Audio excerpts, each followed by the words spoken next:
Team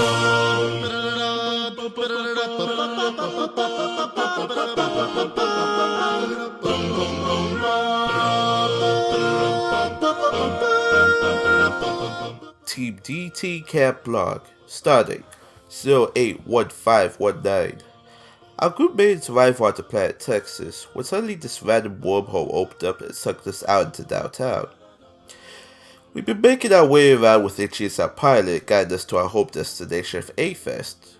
We've been battling in intense heat, pressure, and communication problems along the way, but I fear we might be reaching our breaking point soon.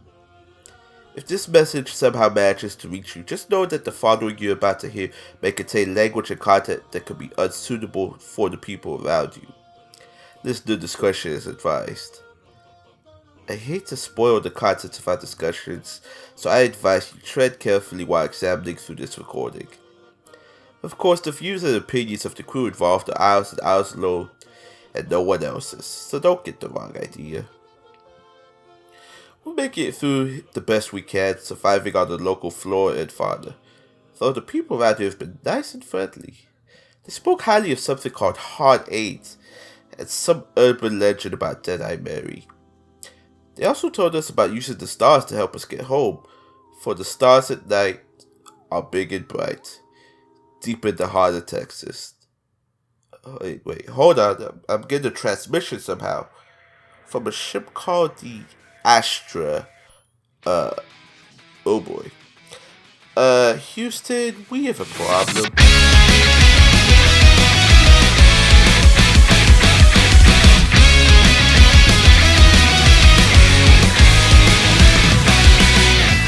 Hello and welcome to Dub Talk, where a group of kids become space explorers and occasionally talk shop about English dubs for anime. I'm your Captain Jet, and tonight I'm joined by our ship's Dr. Megan. Oh lord, you're gonna let me be the doctor? Well, I hope you all like not dying. Our ship's cook Jamal.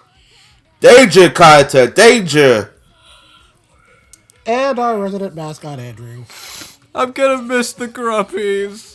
I'm gonna miss them so much. The Gruppies will not miss you. Oh. I promise I will not kill them, so... Damn right you won't. They're very good. They're friends. I don't know. I've heard Gruppy Jerky's really good. Oh, don't you dare. Don't you dare. Anyways. Okay. And anyway, we are all here tonight to talk about the Dub 2 Summer 2019's sci-fi thriller / gag series, Astra Lost in Space. Captain, shouldn't you introduce yourself? Oh, well, wait, I did. Oh, You okay. just weren't paying attention because you're you, I guess. Oh. This is why you're the mascot. Does that mean he's a puppet with someone's hand up their ass? No. You stop that thought right now. Oh no. Nah, I'm not gonna go there. That's too mean. This is gonna Dunk is in the house. Oh god. Yeah, this is gonna be funny. come on, My I get lives to are in your hands. This is gonna be a terrible night. Why exactly? Why would you make me the doctor? I'm the worst doctor. Damn it, Chet! I'm a doctor, not a mechanic. I'm literally the Toy Story clip of I don't believe he's ever been to medical school.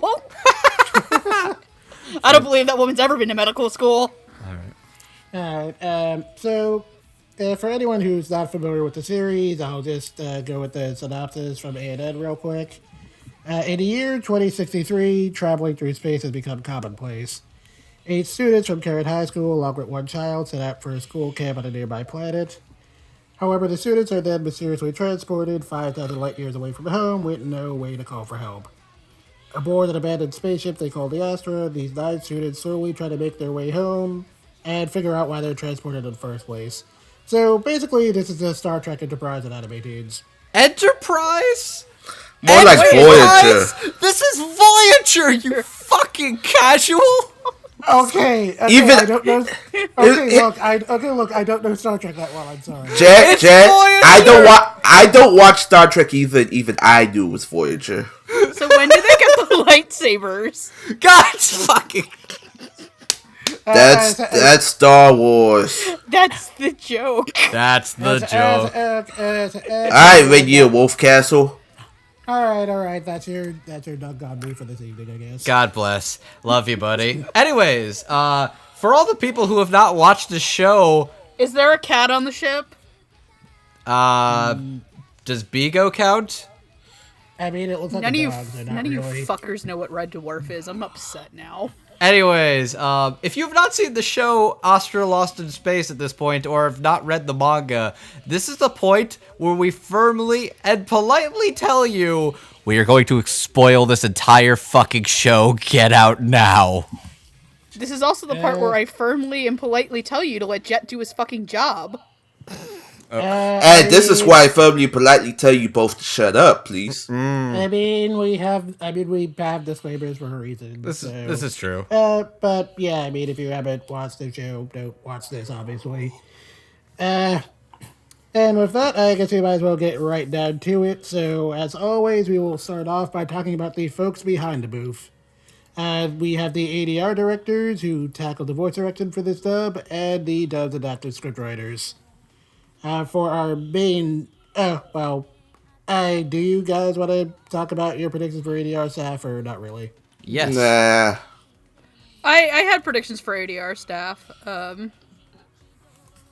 but it's up to you. You're the host, so. I guess at this point, let's just save it for the cast. Okay, fair enough. Okay. So anyway, for our main ADR director, we have one Caitlin Glass, who has directed dubs for such series as Gara the Animation, Sakura Quest, Radiant, and Fruits Basket 2019. For our assistant ADR directors, we have Josh Grail, Megan Shipman, and Morgan Loray. Josh Grayley has been an assistant ADR director for such shows as Day Live 2, Dragon Art Academy, and Kami-sama Kiss 2. Morgan Loray has assisted with voice direction on such shows as Andro, Fairygon, and The Helpful Fox Senko-san. As for Megan Shipman, this is her first time helping out as an assistant ADR director. But she's also done music direction for episode 7 of Robahachi and a couple episodes of Fairy Tail Final Season, so. Oh, I didn't know that, actually. Okay, cool. Good to know. Yeah. For our adapted scriptwriter, on the other hand, we have one Kristen McGuire, who has done adapted scripts for such shows as Shonen Maid, Love Live Sunshine Season 2, Dagashi Kashi, and Moscow Girl Racing Project. Okay, let's see. Who do I want to pick? Jamal, you can go first. Okay, I guess get right into it. When I saw this project was getting announced and I saw Caitlin Glass was attached to it, I didn't really peg Caitlin as the thriller type because I saw her in Florida Supercar, and normally when I go and meet her, I can always kind of peg what kind of show she would be directed. Astra Lost in Space was the last thing that crossed my mind, to be honest, but she's done pretty good. I mean, I'm very familiar with her work. I mean, I know she's already put all her fruits in one basket right now, but she did a very good job, not only with the direction, but with the casting as well, because the casting is very diverse, but we'll get into that later. For the assistant directors, we'll start with Megan Shipman, because she directed episode 8, I believe, and episode 8 was pretty neat. I thought maybe there was going to be a music direction. I remember that's not a music episode at all, but Megan seems to be getting a handle on it pretty quick. Josh, not too familiar with his work, but he's done a pretty good job so far, because I believe both him and Morgan did episodes 2 and 3, to which Morgan...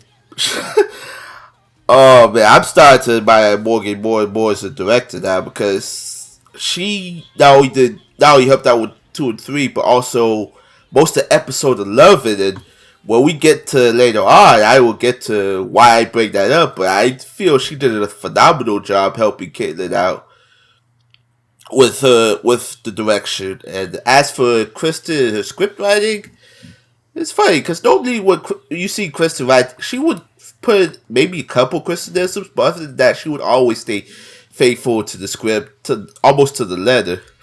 There were a couple of lines that caught me off guard. One was male or female, animal or plant. sci-fi thriller or gag anime. I thought, yeah, that was being a little self-aware. The other I will bring up towards the end for a very special reason, but I was kind of surprised she managed to fit that into the script. But it's worth noting that was in the Japanese version too. That wasn't like the dub only thing. That was just the like that was just like the actual joke. the gag one or The thing where they typically say like sci-fi thriller gag. I noticed, but the second line that caught me off guard is in the much later episode. I was kind of surprised she managed to put that in there. When we get to the main characters, I will explain why.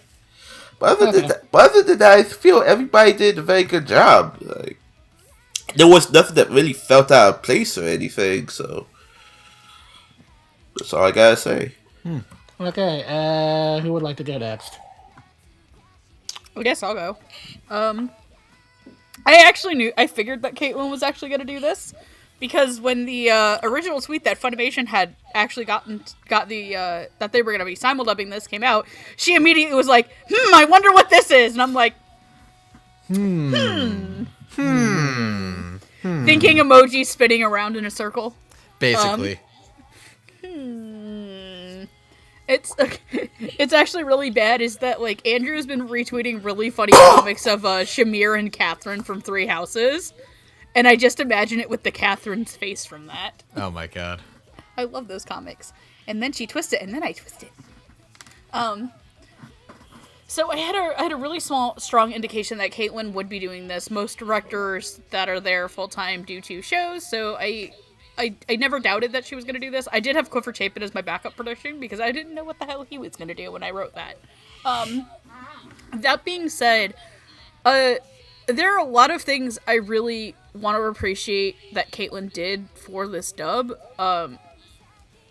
But I guess I'll talk about that last because I really, really do want to compliment her for there. So I will start with Kristen's writing. This actually might be one of my favorite Kristen scripts.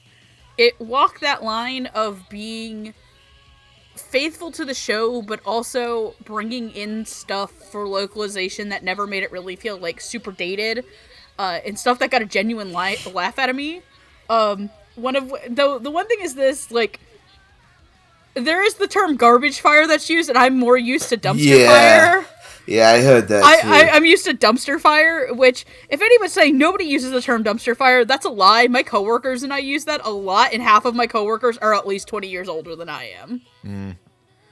So yes, people do in fact use that term. One of my other favorite ones is when Quitterie tells Ulgar to stop being so emo. Can you cut it out with the emo stuff, Ulgar? It's pretty accurate, yeah. I got a good, like, actual laugh out of that. But it's when this show goes to places that are incredibly emotional and incredibly insightful for a graphic novel that ran in Weekly Shonen Jump, which don't have the highest track records of being the most inclusive things on the face of the planet.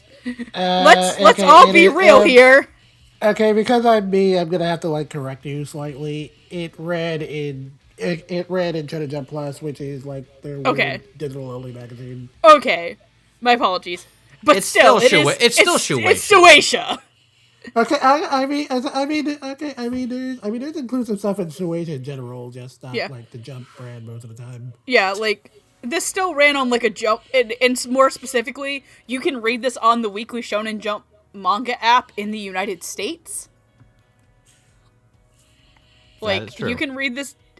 Shameless shill, please use your legal manga availability. You can read all of Astra there. Please support the official release. Or we'll cap you. I will specifically come with a bat. Nah. Oh, that cap, okay. If you pirate this, Ulgar is gonna pop a cap in your ass. No, he won't. Nah, fine. His significant other will. Dear Lord, now I'm just imagining Luca with a tiny bat. The Luca Lance is coming for you. The Luca Lance is... The Luca Lance! Don't pirate this shit, bitch. But, more to my point, and that can get all edited out, but more to the point is that when this show goes for a lot of its dramatic moments, she really turns it on. And for stuff that is relatively heavy and not stuff you necessarily see depicted in an anime like this. Moving on to the directing, the directing felt seamless to me. I'm not gonna lie that I watched the show entirely in Japanese as it aired, and then binged the entire dub in a day. So the dub is fresher in my mind. It didn't feel like there was like 4 assistant directors on the show. They all did their job well. But the biggest compliment I really want to give to Caitlin Glass is the extra mile of being inclusive to this show. People of color are played by people of color in this. This is probably one of the most diverse casts I've seen for actors who are used on it. And this extends outside of people's skin color. This really was a very inclusive dub, and in a year where more shows with people of color are coming out from Japan, which if you've been on Twitter recently in the last couple of days or weeks, you will know that a clip from the show Love Lab came up, and let's just go with this. Oh, I forgot about that. Japan is kind of racist sometimes, guys. And by kind of, I mean very. I'm saving that for the section, but sometimes, go on. Yeah. So I really do want to give Caitlin compliments for that, and I really want to compliment her for doing it on a simuldub schedule. I don't know what the process was for casting the show, but I'm going to assume if it's like a lot of other simuldubs, you don't really get times to do auditions. And the fact that a show on a simuldub could do that while another very prominent show that came out this year couldn't do that says a lot to me. So. Okay. All right. So, I will say that, yeah, Caitlin Glass is very much a director I am very accustomed to and used to, like, her work. She is no stranger to the world of anime English dubs. That much is certain. But even then, this is still a very interesting dub for a few reasons, because this is a small, tight-knit group of characters that you spend almost the entire show with, like, 9 people. There's a couple other people sprinkled in there, and we will get to them, but for the most part, you have your core cast of 9 people played by 9 characters. 9 characters played by 9 people. That I can English good, I promise. 999. 999. There's a point in it. But yeah, so this is a tight-knit cast, and you need all these people to show a lot of different sides to them. You need to show them when they are vulnerable. You need to show them when they are brave. You need to show them when they are, like, emotional wrecks. You need to show them where they're goofy teenage dorks. You need to show all of that. You need both your vocal directors who are presenting that and accomplishing that, as well as the script adapter who is making the things they are saying sound natural. And Kristen is very good at both being faithful to a lot of source material when it's legally available, but also adding her own spin and spice to it as well. Because I feel like the things that the teenagers say in the show are things actual dorky teenagers would say to each other. It's actually kind of great. And some characters like Quitterie and Luca are deliciously sassy. It's hilarious. Like, I know, like, Luca, when he's getting lectured, it's just like, okay, mom, I hear you. It's like, oh my god. And Quitterie is just, she is deliciously sassy and charming in her delivery, and I think a lot of the way Kristen writes her, as well as a lot of the other characters, comes through faithfully. But the vocal direction from Megan, from Josh, from Morgan especially, who really has had a phenomenal year of anime English dubbing herself. Like, she's assisted with a lot of very exceptional, very funny and dramatic stuff this year. And Caitlin as well. I'd like to point out some, and give commendations? Was that the phrase? Basically give praise to a particular aspect of this English dub that I imagine must have been very difficult in some regard. Keeping some of these voice actors and aging them up, as well as de-aging them to sound on. One of the big things about this dub is that you are playing characters that are technically different characters, but are the same person. And they need to sound distinct and different from what they sound like. So, Kanata, Aries, Zack, so-and-so, they have 2 different voices that they are using. And even though they are not, like, shown off screen often, they need to sound distinct and different enough. And they do. And that must have been a very hard thing to do, to have very different, distinct voices for what are technically different characters. But I think Caitlin and crew do a phenomenal job making them sound natural and making the change in tone and cadence really, really impactful. Like, this is a passion project. You can very much tell. They are putting a lot of love and effort into this. You've got some voice acting regulars, and you've got some people who are completely new to the scene. There's 1 or 2 actors who I had really not heard of at all before Astra Lost in Space, and they are now definitely actors who I hope show up in more things and are absolutely on my radar. They were phenomenal. There's a lot of old talent, there's a lot of new talent, there's a lot of passion in this entire project, and I am happy to say I enjoyed my stay with this wonderful crew. Okay. As for me, so Caitlin Glass is pretty much one of my favorite directors at Funimation, and while not everything she's done has been like 2% out for me, she generally does very solid work, and she's doing some of her best work with the done to the new Fruits Basket anime right now. I'm bringing it up because, since she's working on both of those shows, there are times where you can kind of tell which one is the higher priority project, and that's definitely Fruit Basket, obviously. But that being said, this is still a pretty good dub. And like you guys were saying, I definitely appreciate how diverse the casting was on this one, both in terms of the mix of veterans and newer actors from Funimation, and also, just in terms of actual ethnicity. It's always cool to, see some actual...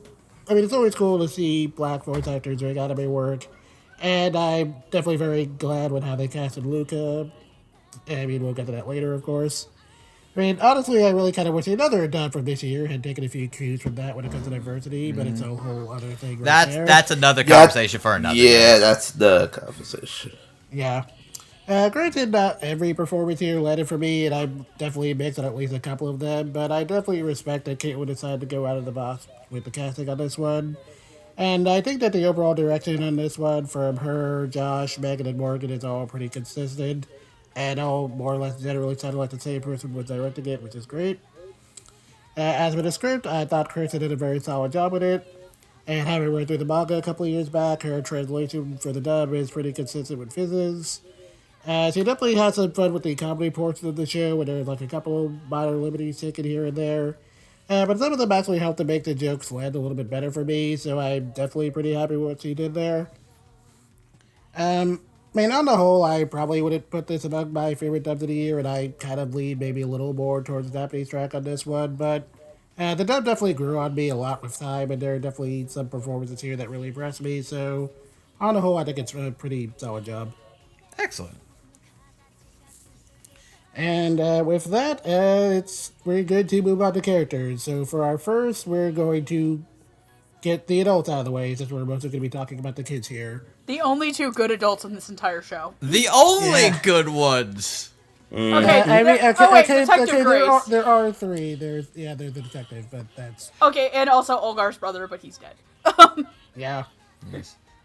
Okay, so do you think Bigo's more of a kid or an adult? Who? Get out. Bigo. Get out. Bigo's an important member of this crew, too, okay? Yeah, Bigo is an important member of this crew. But Bigo doesn't get as much screen time, so... Alright. Bigo is family. They're all family, and so is Bigo. Press B for Bigo. Okay, so for our first pair of characters, we have Polina Levinska and Emma Spring. Polina is a mysterious woman who the kids encounter when they end up stranded on one of the planets on their journey, and she turns out to have been an explorer sent from Earth to colonize new planets. As for Emma, she's Aries' mom, and in addition to being pretty much the only parent who shows any concern when the kids end up missing in space, She was also once an attendant for Princess Sarah of the Vixia Royal Quarter and decided to raise Aries at her request. Yeah, that was a big bomb drop, by the way. Yeah. Yeah, so... I was waiting for Andrew to get to that. I was just like, tick, tick, bitch. Yep, so since at least one of these characters appears, like, very late in the show, I'm assuming you guys didn't have predictions, right? I did not have predictions for these two characters. I did not have predictions for this. Because I did not know one was going to be a character, and secondly, I did not know one was actually going to have real prominence, so to speak. Okay. So, playing Polina, we have Elizabeth Maxwell, and for Emma, we have Brina Roberts.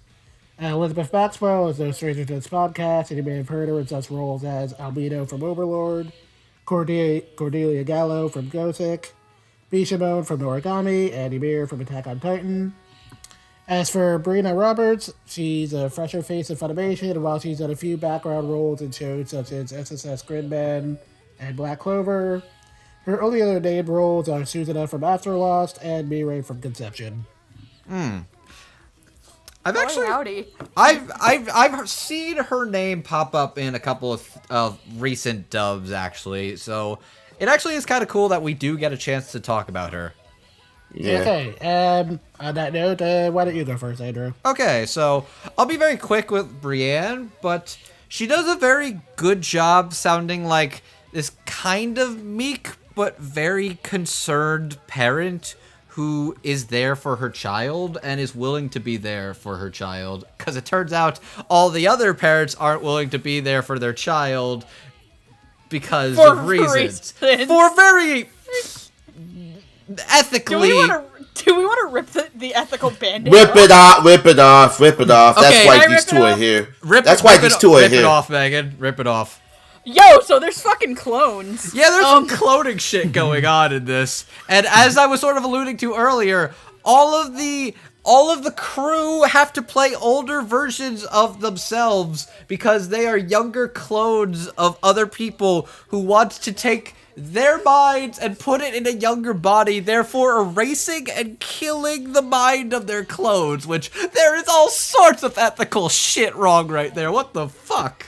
Jordan Peele's off to the side like, hey guys.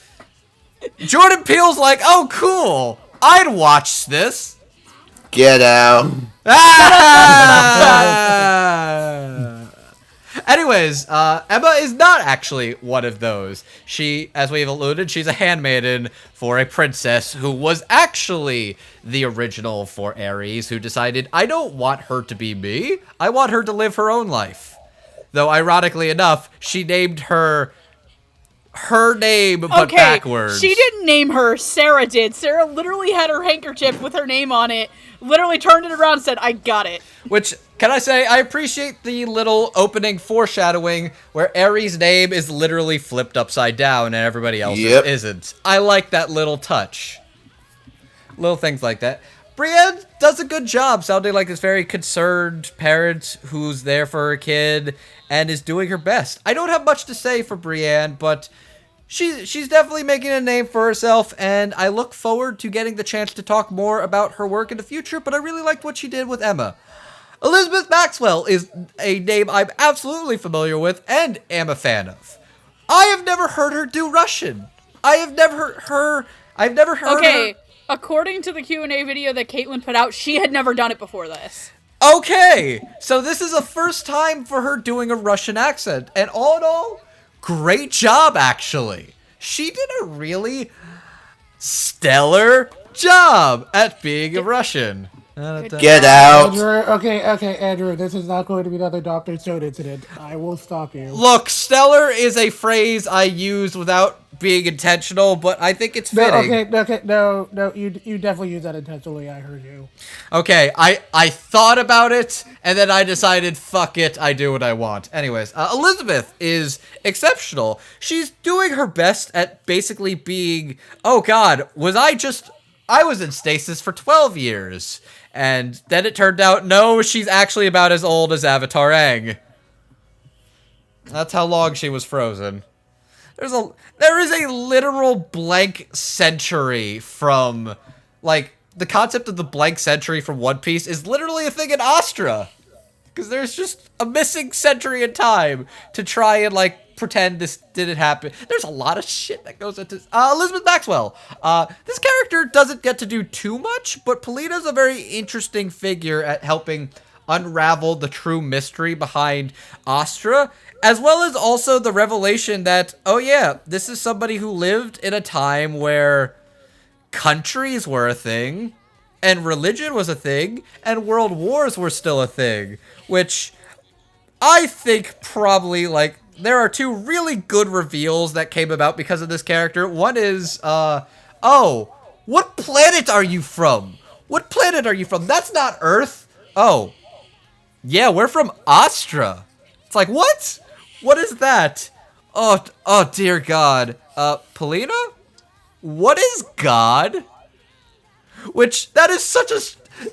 This is the perfect John Lennon paradise. There's no war, no religion, no countries. You can see it if you try. And back on track. So yeah, no, Elizabeth is definitely going in unexplored territory. Oh, fuck, okay. I'm not even trying at this point.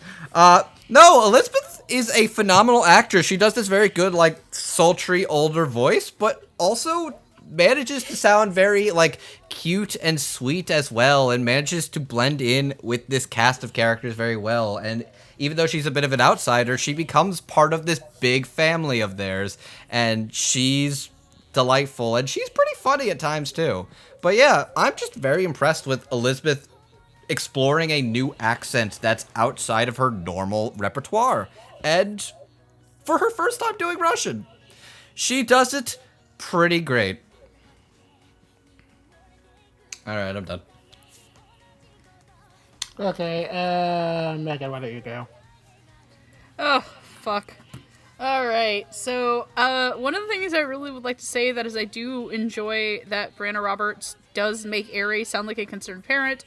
Also, B, while she technically has no biological relation to Aries, she did in fact carry her. So, she is a surrogate parent. That's, like, one of the lines that actually kills me in the show, which is, that she would do anything for Aries because she may not be her flesh and blood, but she carried her in the womb for 9 months, so that's her baby. Don't fuck with her baby. Mm-hmm. I thought she was a perfectly adept, at doing the mom voice. I thought it was a pretty solid job. I'm not gonna lie, I also got, like, super emotional in those scenes, being, like, the one person on the podcast who's adopted. So, having at least one of the adopted parents not be a total shitbag was a blessing in my book. So Polina and Elizabeth Maxwell, who I didn't actually think that was going to be Elizabeth Maxwell for some reason. Like, when I learned that Polina was a character in the show, I actually thought that was going to be Krista McGuire for some reason. I was like, I thought that was where they were going to go with that.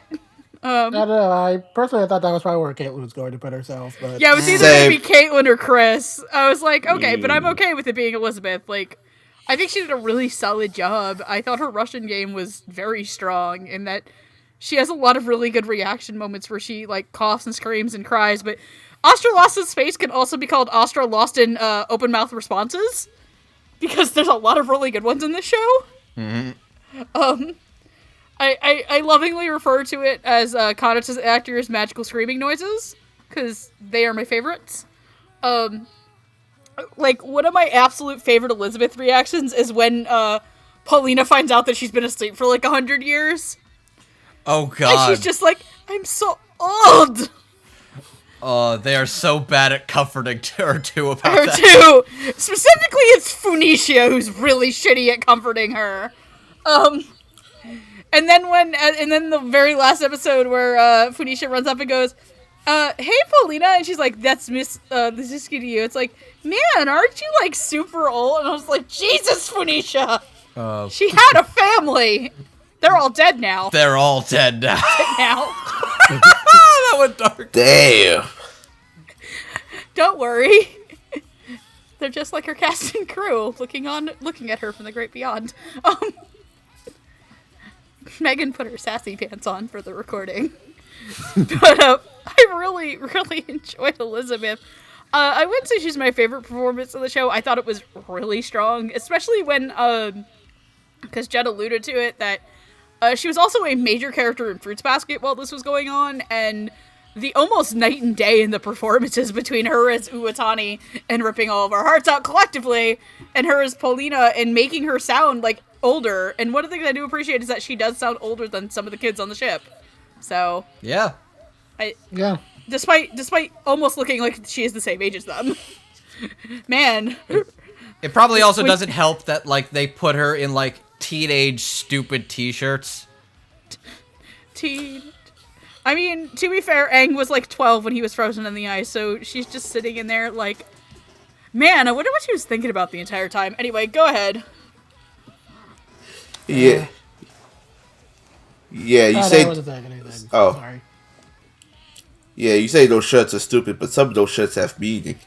Oh, no, absolutely. The t-shirt game is on point. I just think they... I 100% want Ulgar's mild thing as a t-shirt. Oh, God, the mild thing is so good. Mild thing is my favorite dumb t-shirt in the show. Anyway, starting with Brianna Roberts, I thought she did a pretty good job being a timid but a worrying mother. I mean, yeah, I don't. Well, she's actually been active for a long time, but she's new to anime, and being one of two people who saw Conception, I should be familiar with her. But I thought she did pretty good in both portraying her worriness towards Aries and the flashback where we find out just a bit of a backstory and how Aries came to be, really.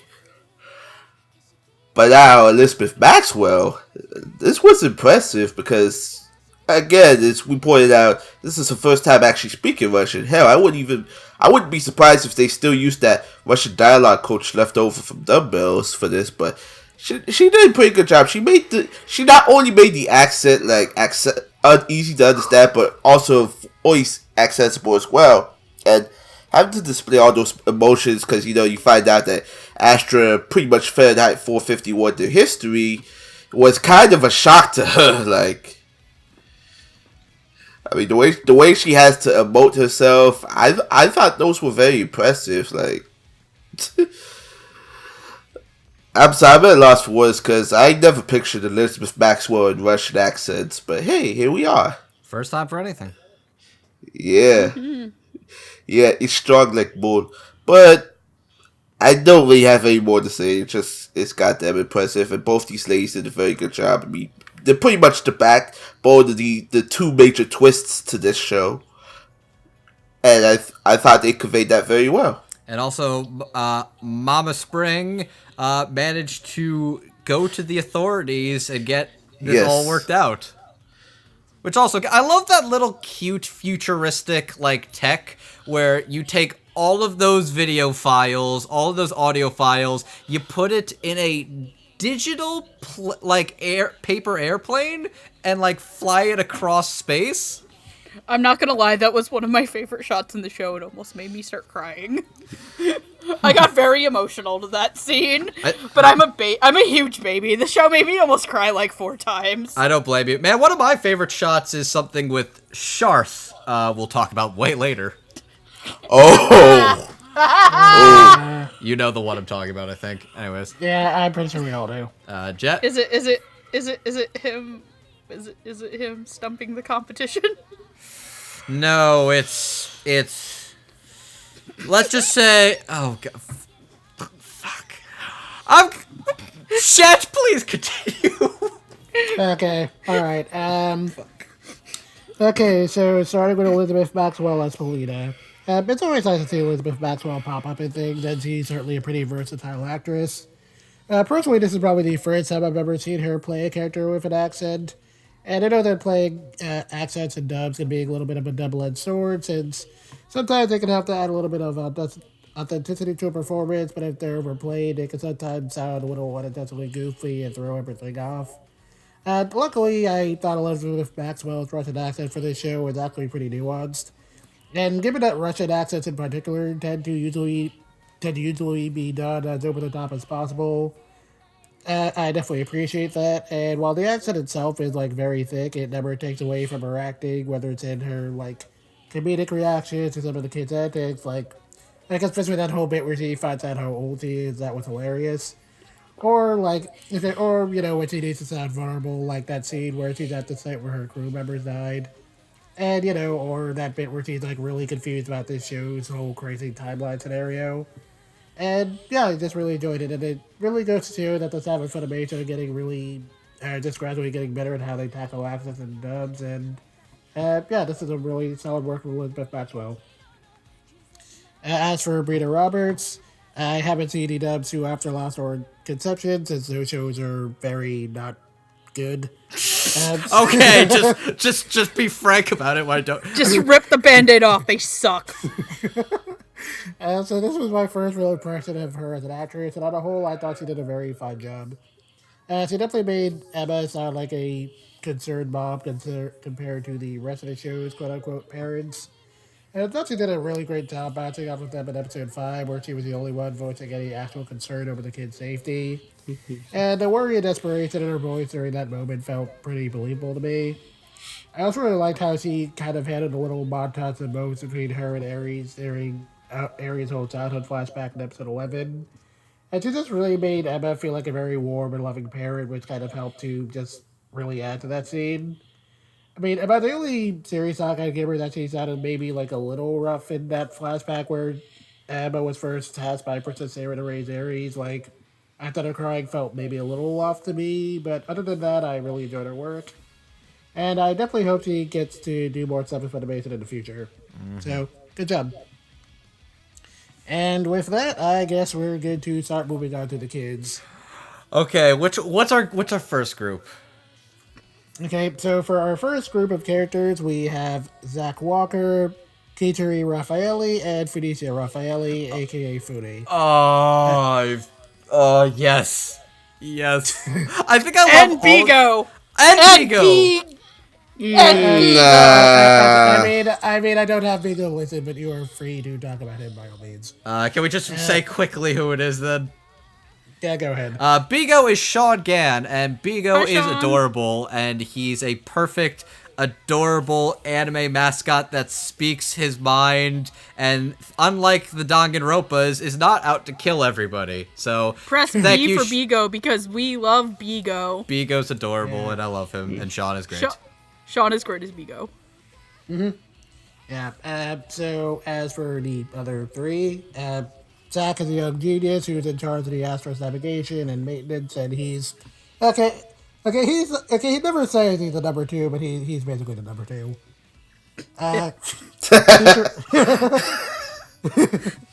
I lovingly refer to him as him and Kanata as himbos in arms. Oh god, they're so stupid. Stupid. They're so hot, but they're so stupid. dumb.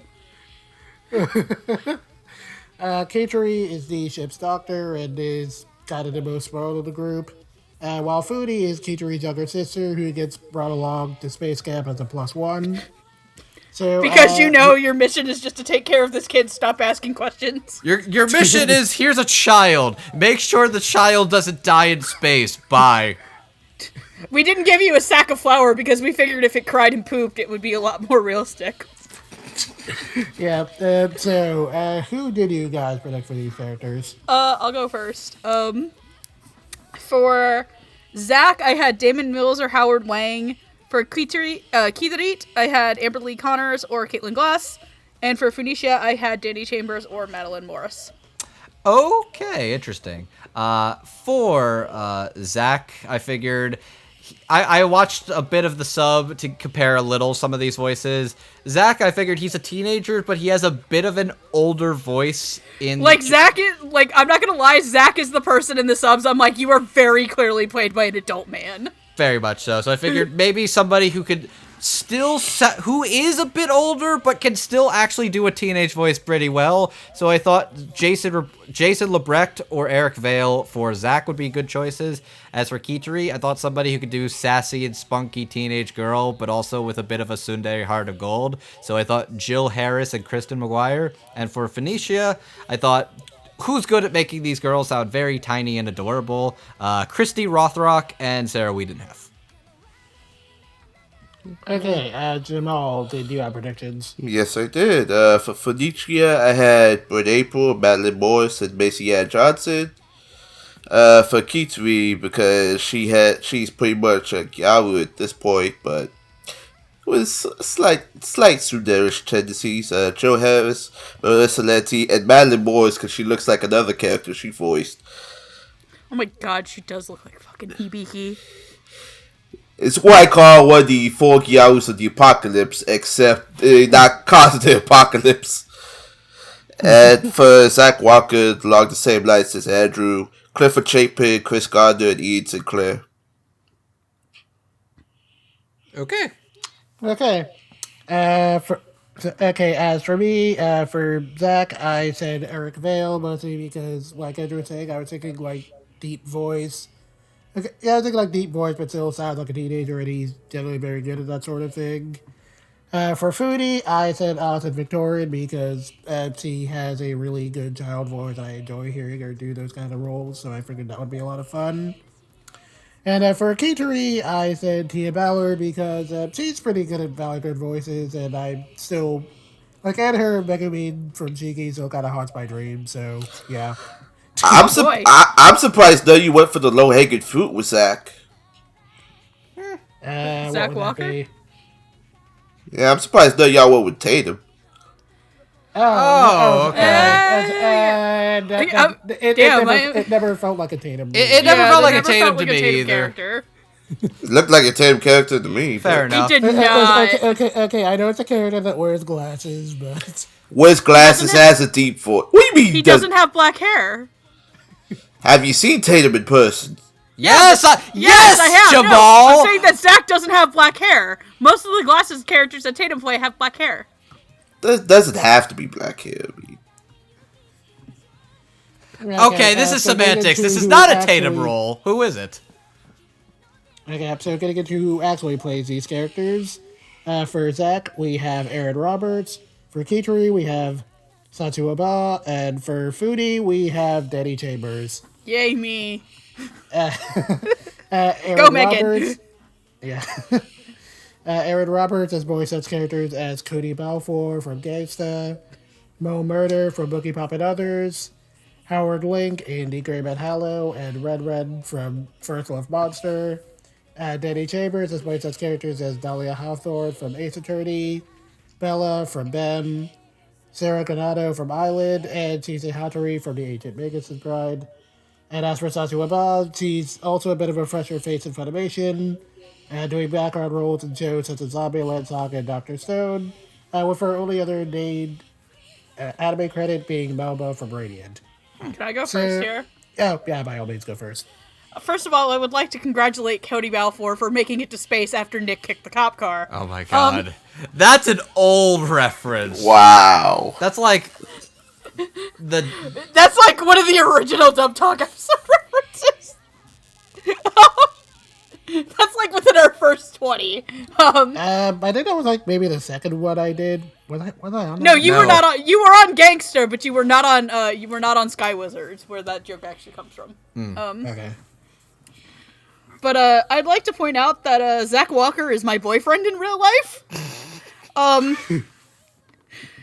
anybody who knows Roots of Justice / Patrick or has interacted or seen us interact, I basically date Zach Walker. Oh my god. I appreciate you're the one that said it, but oh my god.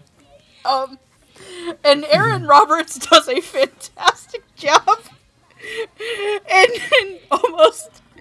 He gets the mannerisms down for a character like this really well. And I'd like to point out that Zach was the direct result of some of the hardest laughter I've had in the show. Oh, and a lot of it is Quitterie and Zach base, or as I like to call her, Quesadilla. Thanks, Pickle. Thanks to my friend Pickle who calls her Quesadilla. But Aaron plays Zach as very straightforward and blunt as humanly possible. One of my all-time favorite moments that happens in this show is where Quitterie tells him that he's so hard to read and he's always focused on himself that he can't realize that what he does to her and that she likes him.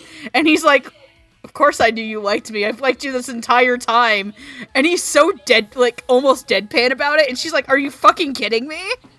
And it's like, It's like, how? It's like, you promised to marry me when we were children. Who takes that seriously? I did. And I did.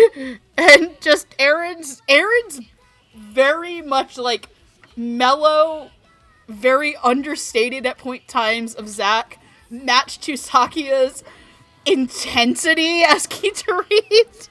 Because she also has some of my favorite screaming in the show. Like, Quitterie's very loud screaming that breaks a lot of times is fantastic. She's really good at screaming, she's too. She's really good at screaming. That's like blood-curdling screaming. So, somebody is very good at screaming. Put her in shonen shows, besides Radiant. But just... I know Andrew caught this because he put it in my Discord. Is, like... When Aries and Kanata, everyone's kind of, like, fawning over them, like they're the cute new couple. I just, like, Zack going, we're cuter. No, it's literally just Quitterie being like, yeah, but they're still not as cute as us. And he supports her like, obviously not. Obviously.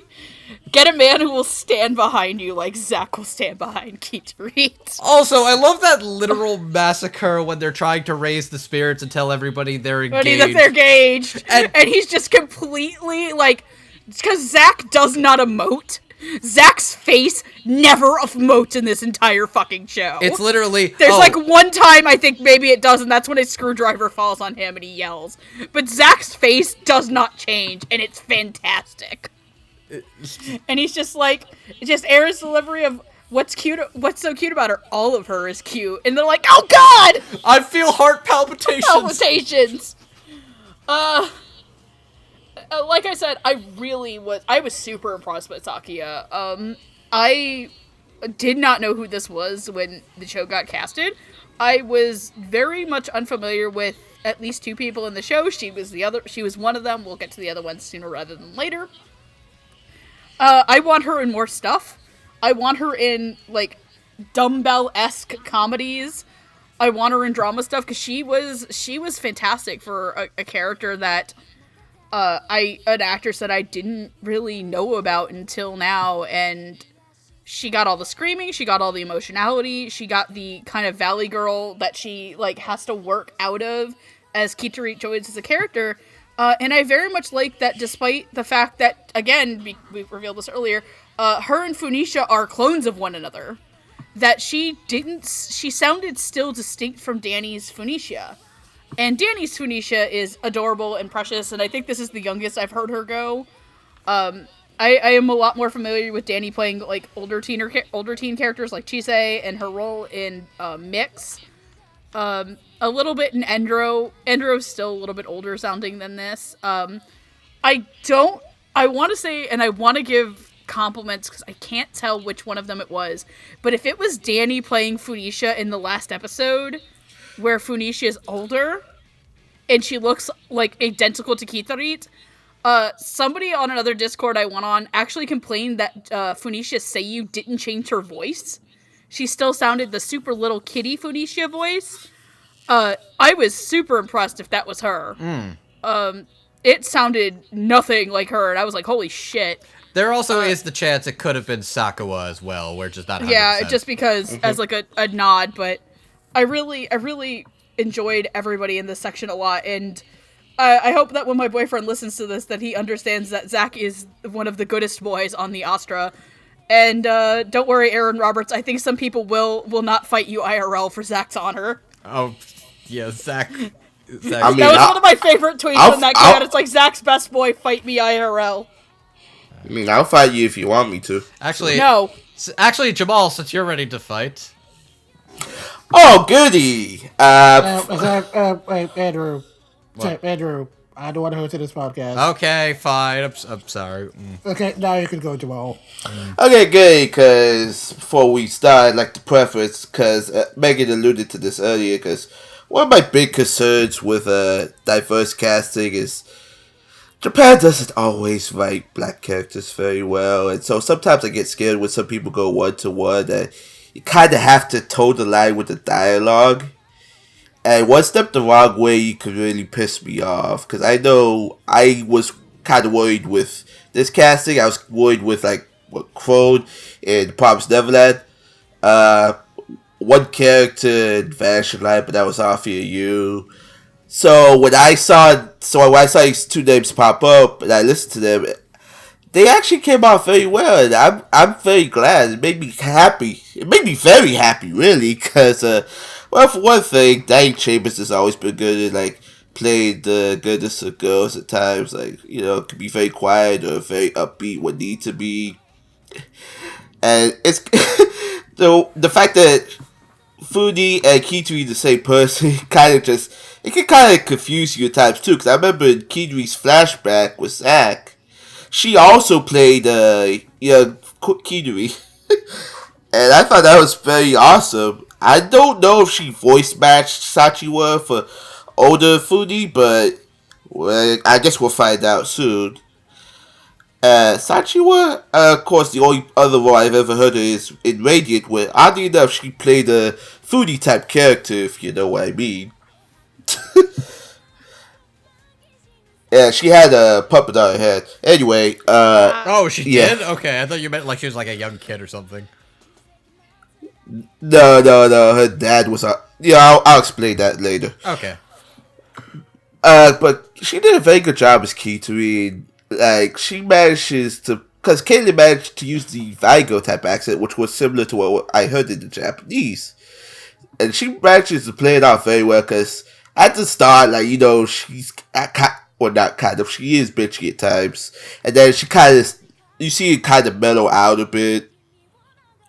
Up until, like, I guess... What was it? Episode 2 or 3 or so? I don't know. I guess after Kanata became captain, she apologized to Funi for abandoning her, that kind of thing. I think that was episode 2. Yeah, that kind of turned around pretty quick. And I thought she did a very good job turning around that attitude of hers. Though... When she's talking with Zack, like, you know, Zack, she kind of had some Sudarish tendencies towards her, because, you know, Zack doesn't emote, he doesn't really say what's on his mind as often. I mean, hell, even the shower scene, like, I forgot. She did not just... God, that fucking part, too. Yeah, she did not just up front to say, get out, or anything like that. No, she just took a brief... I think it was just the fact where it's like, what is wrong with you? I've seen you naked before. Yes, but I have curves now. Curves now. Exactly. So so the way she manages to emote that very well, like it really speaks to the range of her voice. I really want to see more of Sachiwa. What's up? I was gonna say also, like, I forgot to mention in my section, one of my other favorite, like, Quitterie moments is when she sees Aries coming out of the water in her bikini, and she's telling her, "You're being too provocative," and Aries is like, "Well, you're being provocative too." "No, I'm not being provocative. I'm being sexy." Oh God! Yes, the land of tropical fruits. Thank you very much. Bountiful fruits. That's also one of my other favorite Zack moments where Kanata comes out of the water. "I caught a fish! I also caught a fish!" They're literally comparing how big their fish are, and it's like, oh my God. I think Zack walked around. It's a literal cock measuring competition. I think that Zack might actually be my favorite character now. They're such good, dumb fucking idiots, and I love all of my children. He's just my fucking boyfriend! Yes, it's great. Anyway, yeah, speaking of Zack, it was kind of weird to hear Ed Roberts in this role at first, because when I heard it in the Japanese, I knew the guy sounded a bit too old. I was like, how are they going to play this in the dub? I was like, it's going to be Tatum, isn't it? And then when I heard it was that, I was like, wait, this is a surprise. But Ed manages to pull it off very well. I mean, I think it was actually kind of pretty easy, because, you know, when you deadpan, you don't say what's on your mind as much. Like, he didn't skirt through it, but it was kind of hard for him to put up this foot, you know. But I think Aaron managed to play Zack very well. I'm sorry, I was just thinking of a moment I had with him once. Like, it's okay if I just share it real quick. Go ahead. So, Andrew over here posted something on his Twitter one time where he had a picture of Mina torturing Mineta from My Hero Academia, and he asked, what is he watching? And I said, Handshakers. What? As you do. As you do. And Roberts replied, that was savage. Oh, okay. I was wondering where the fuck this was going. I was like, okay.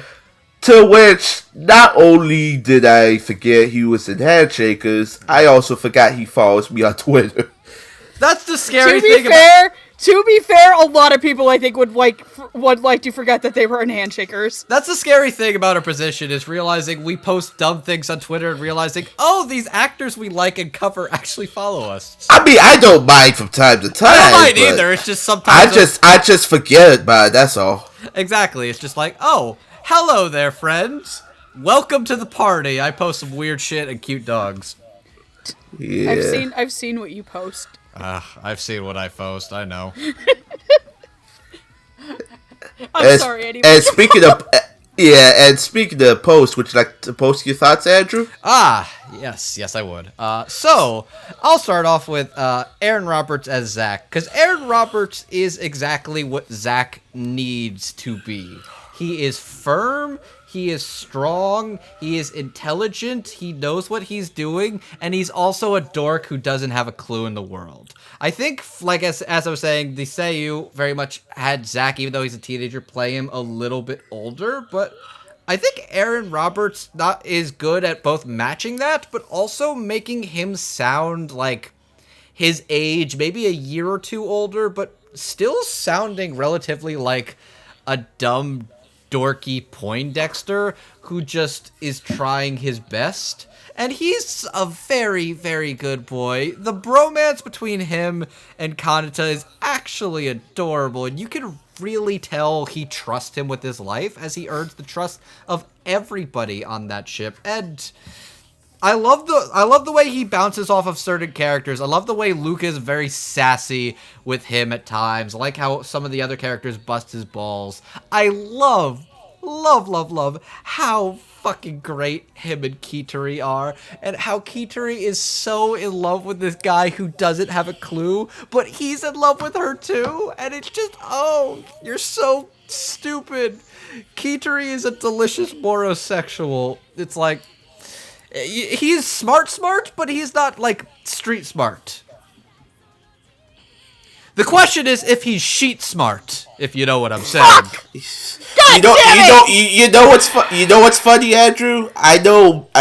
Somebody has to. She was eyeing them, comparing their fish. She was looking at those rods. Yeah, I got you. Yeah, I'm gonna kill him too. But you know what the funny thing is? What? I know somebody else has another ship. This is actually one of my favorite ships because if you know what, no, I love the Quitterie Zack ship. I'm sorry, it's like one of my favorite ships. I mean, it's basically Captain Cook and Lieutenant Uhura, if you know what I mean. Okay, no, Zack is not Kirk. What the hell are you talking about? I'm talking about an interracial relationship. Oh! What the hell are you thinking? I'm sorry. I really do want to apologize to Jamal. I should have thought that was where that was going. But no, you're 100% valid. Yeah, exactly. But yeah, no, Aaron Roberts is delightful as Zack. He's very firm and really funny when he's very blunt, but it's also, like, I love where he's got some good quips where I think somebody was joking about how this is kind of like a horror movie, and Zack's just like, that's exactly what the first character to die in a horror movie would say. He's just very blunt, and I love how deliciously blunt he gets when it's just like, oh, I love her. I've been in love with her since forever. We've been married for years. I think she's adorable. It's like, oh, God, you're just going to kill everybody. It's great. And he's just great.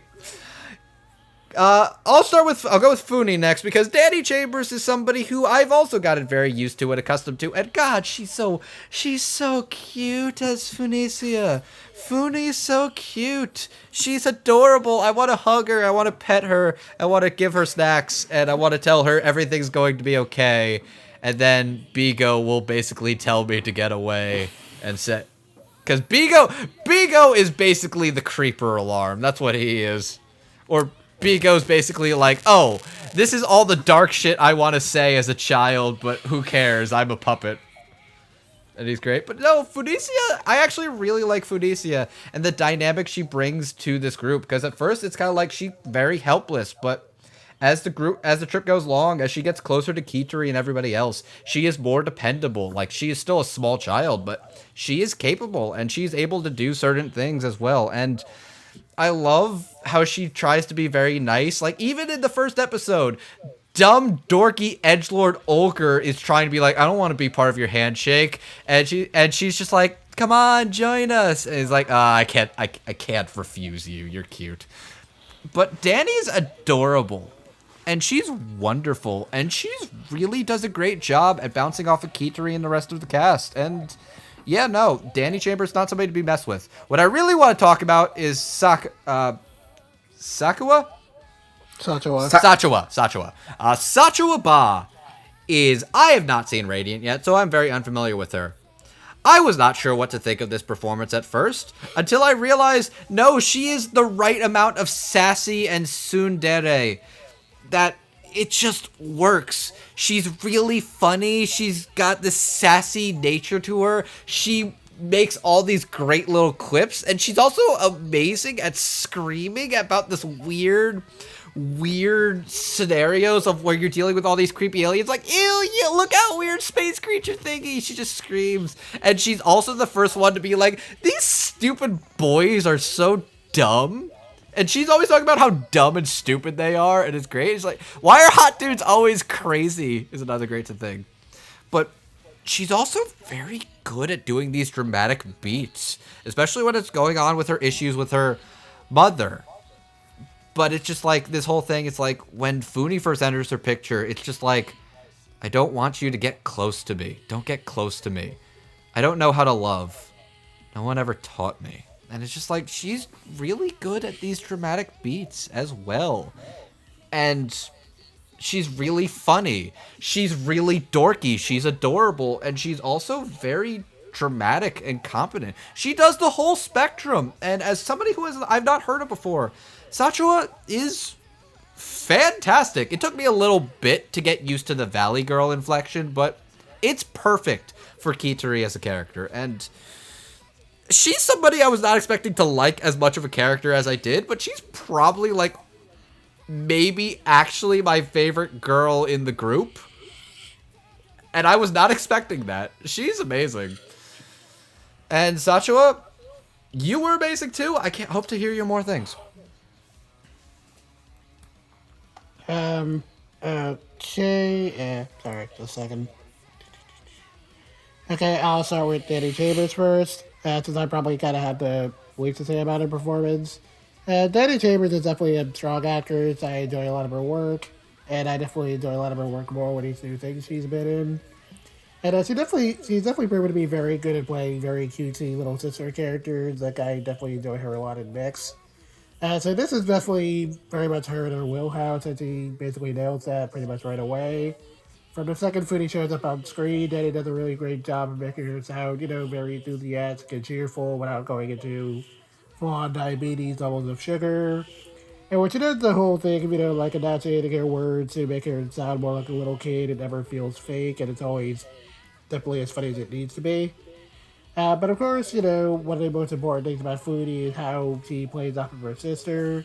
And I feel that Danny definitely did a very good job in episode 2, where we get to see a little bit of Funi's serious side and how much he kind of looks up to Quitterie. I thought her delivery in those moments felt pretty sincere, and while Funi's kind of in the background for most of the show otherwise, I thought that Danny was definitely very delightful to listen to. I thought she did a very good job. Moving on to Aaron and Zach. That was definitely interesting for me because I was a little mixed on it in the beginning. There was nothing really off about his acting, but I did kind of share in the complaint I saw going around Twitter that other people brought up that he sounded maybe a little old for a teenager. Granted, Shusuke Takeuchi's voice was also kind of on the deep end and didn't really sound like a teenager, but... Yeah, I was going to say, if you wanted to bring that argument in, like, I heard the Japanese guy, he sounded pretty old too.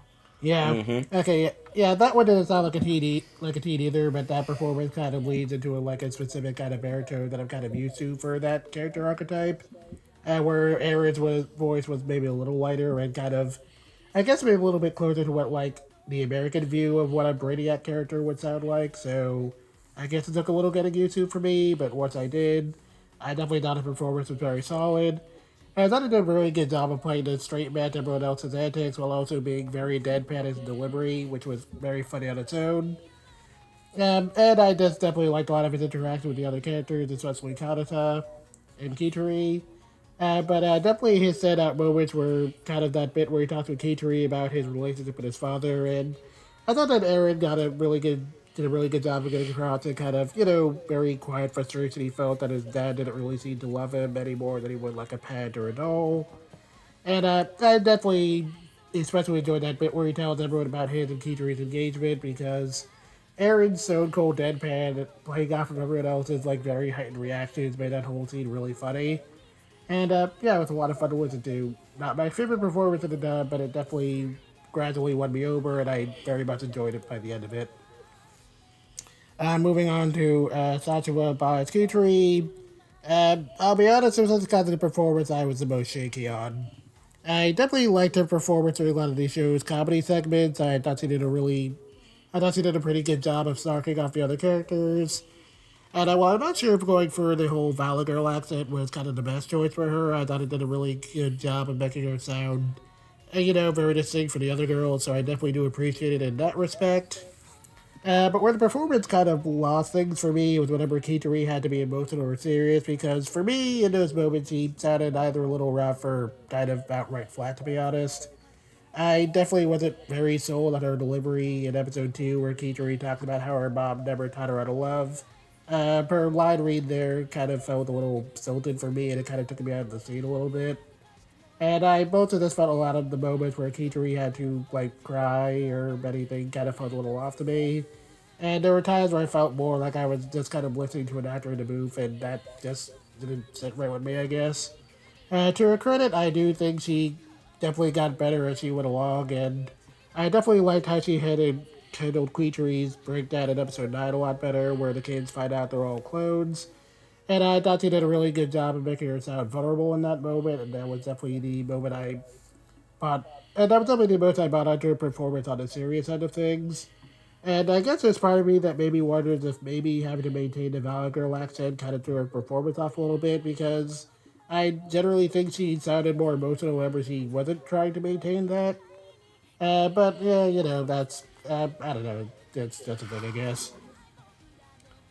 But like I said before, though, I do think she improved a bit as she went along, so I don't want to be too down on her, and well, it might just be because I'm like the least familiar with her voice next to one other person in this dub. I thought she did like the best of everyone else of making Kiteri's mom sound very distinct from Kiteri, so that you wouldn't catch on to the whole clone twist right away.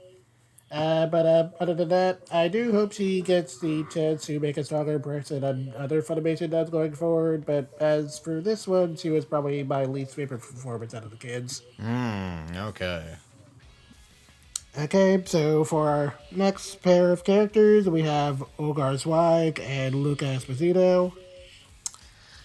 Ulgar, Ulgar is pretty much the lone wolf of the group and comes off as the most suspicious in addition to being very handy with a gun. While Luca is kind of the most outwardly friendly member of the group and kind of excels in making crafts. So, who did we have for these two? I had. Okay. I'll say my predictions first, but then I'll talk more about once we get more into the characters. For Ulgar, I had two people in mind I thought would be very good, edgy boys. Stephen Fu and Clifford Chapin. As for Luca, for specific reasons, I thought somebody who could do a bit more of a ambiguous kind of voice, but still have a bit of a femininity to it. Afia Yu and Lucy Christian. Okay, Megan? Are we doing predictions for everybody? Yeah. For Luca and, Ulgar. Okay, sorry. Let me grab my list because it disappeared on me. So I actually knew the thing about Luca before going into this, so that actually played into some of my things. But for Ulgar, I had Stephen Fu or Kyle Ignazis. And for Luca, I had Afia Yu, Ryan Reynolds, or Colby Lewin. Interesting. Cool. Jamal? For Olga, I picked someone who could do emo very well, so that is Riko Fajardo and Justin Briner. And I had a hunch about Luca a bit, especially the Japanese. So I had Stephen Fu, Caitlin Barr, and Megan Shipman. Oh, cool. As for me, for Ulgar, I definitely wanted somebody who could do a very good edgy teen voice. So I, of course, went with our favorite wizard, David Mills. And for Luca, since I read the manga, I was obviously very aware of the twins, so I wanted somebody who could sound a little androgynous. So I figured once he said that would be a pretty good pick. Interesting. Okay. As for who's actually playing these characters, for Ulgar, we have Christopher Dontrell Piper, and for Luca, we have Kieran Strange. Christopher Dontrell Piper has played such characters as Dispo from Dragon Ball Super, Hardy from Garo Vanishing Line, and Biz O'Neill from Copcraft. As for Kieran Strange, I couldn't actually find any other credits, so it seems like this is actually their first role at Funimation. So This is their first It is. anime role, but Ever. they were also Lorelei in Borderlands 3. Yep. But yeah, would you like to go first? you be he, we, she. I went first last round, not me. Okay, so I guess me. Yes, Andrew, you were the last person to speak. Cool. Thank you. Anyways, I'm going first for Kanata and Aries. right. so. Okay, we're doing freeform with this. So I'll start with Ulgar. Ulgar was the one I think I was the most unsure of. I feel like with most of these casting picks, I saw a certain name attached to them. I'm like, yep, that works. Not sure, but you could work.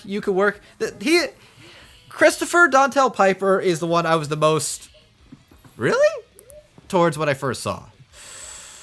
Because Chris has a very deep cadence to his tone of voice.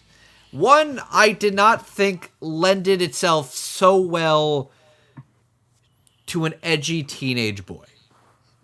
I was kind of skeptical when I first saw this particular pick. But then I got to hear more of them actually do the part. It works better than I was expecting to. That level of edge, that level of standoffishness, as well as the raw, angry burst of emotions about his brother, about at the politician Esposito that was Luca's father. That realization that my brother died in vain trying to tail this thing, and I don't know what to do going forward. That idea that I am alone, I don't need friends, and realizing, no, you actually do want to be close to people. You're stupid for being edgy. We're going to tear these walls down for you. And Chris actually surprised me a lot doing this kind of role. Just because like I said, I'm very used to playing like deeper characters, or something like Dispo, which is just this kind of weird, like dorky speedster superhero. But this is a much more like solemn, laid back. Like, for the record, this is a Koichi Uchiyama role, and Koichi Uchiyama plays a lot of edgy teenage boys. Granted, he himself also sounds a little bit older at this point, but it's just kind of like, yeah, I was not so figuring Chris would be the kind of role for this, but honestly, he grows into it very well, and especially in the episode where it counts, which is episode 6, where he pulls the gun out. He puts all of those emotions on the line, puts it all on the table, lets him be angry and vulnerable in the booth, which is really interesting. And this seems like this could have been a tough thing to do, but I think Chris actually manages to do it very well. Now let's talk about Kieran. Kieran is really, really interesting. And this is one of the things where you have to mention a particular facet of who Luca is as a character to go into this performance as well. Luca, as a character, is intersex, meaning that Luca possesses both male and female sex characteristics. Luca is kind of this mix of both, but also feels like neither as well. Luca is... Even then, that is a big factor of who Luca is, but who Luca is also just somebody who is very kind, very dorky, very sweet, very helpful with crafts and trimming hair and tools and art, but is also very sweet and kind and friendly to everybody. And that facet of Luca as a character is that Luca is both, but also could be either. But as for which one Luca chooses to lean into, it's very interesting. And I believe a thing that's interesting about Kieran is they themselves are also on the LGBT spectrum. Yeah. And that is very much like, for their background, an important part of having to represent this kind of character, but also being good for the role. Like, it's not just a matter of, like they are appropriate for the kind of character Luca is, but Kieran is also exceptional for the role and adds a level of, like, dorky sass to this character. And it's just very much... Luca can dish out the bark and the bite all at once. Luca is very friendly and dorky, but also sassy and sweet, but also gets very emotional because Luca doesn't have a lot of attachment to his family because his father is a dick. As well as his original is a bit of a creep. I'll let Megan talk more about that one, but no, it's Luca is Luca. And here's the thing, whether they choose to lean more into being male or female doesn't really matter, because Luca's kind of a bit of both. And is an experience, and is great. And I actually really like the way Luca appears at the end of the show, because they seem very gender fluid in the way they present themselves. Because, like I said, he as well, but Luca very much is Luca. Luca is who they choose to be, and they choose to be who they want to be.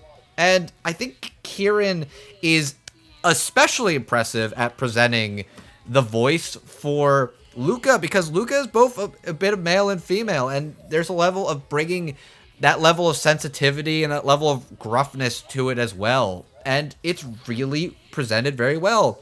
And especially impressive because Kieran is a native UK resident.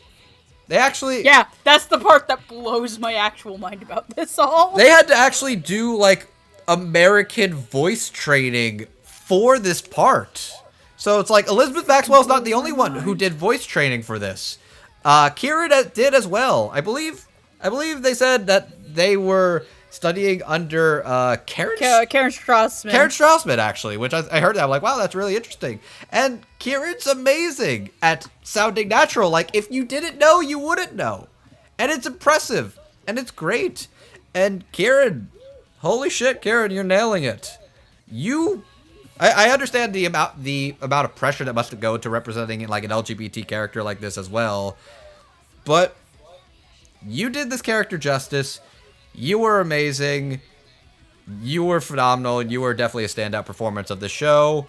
And now that I'm done talking about these I'll jump in. performances, I just want to say one thing before I hand the baton to you. These two are totally fucking. They are. Like...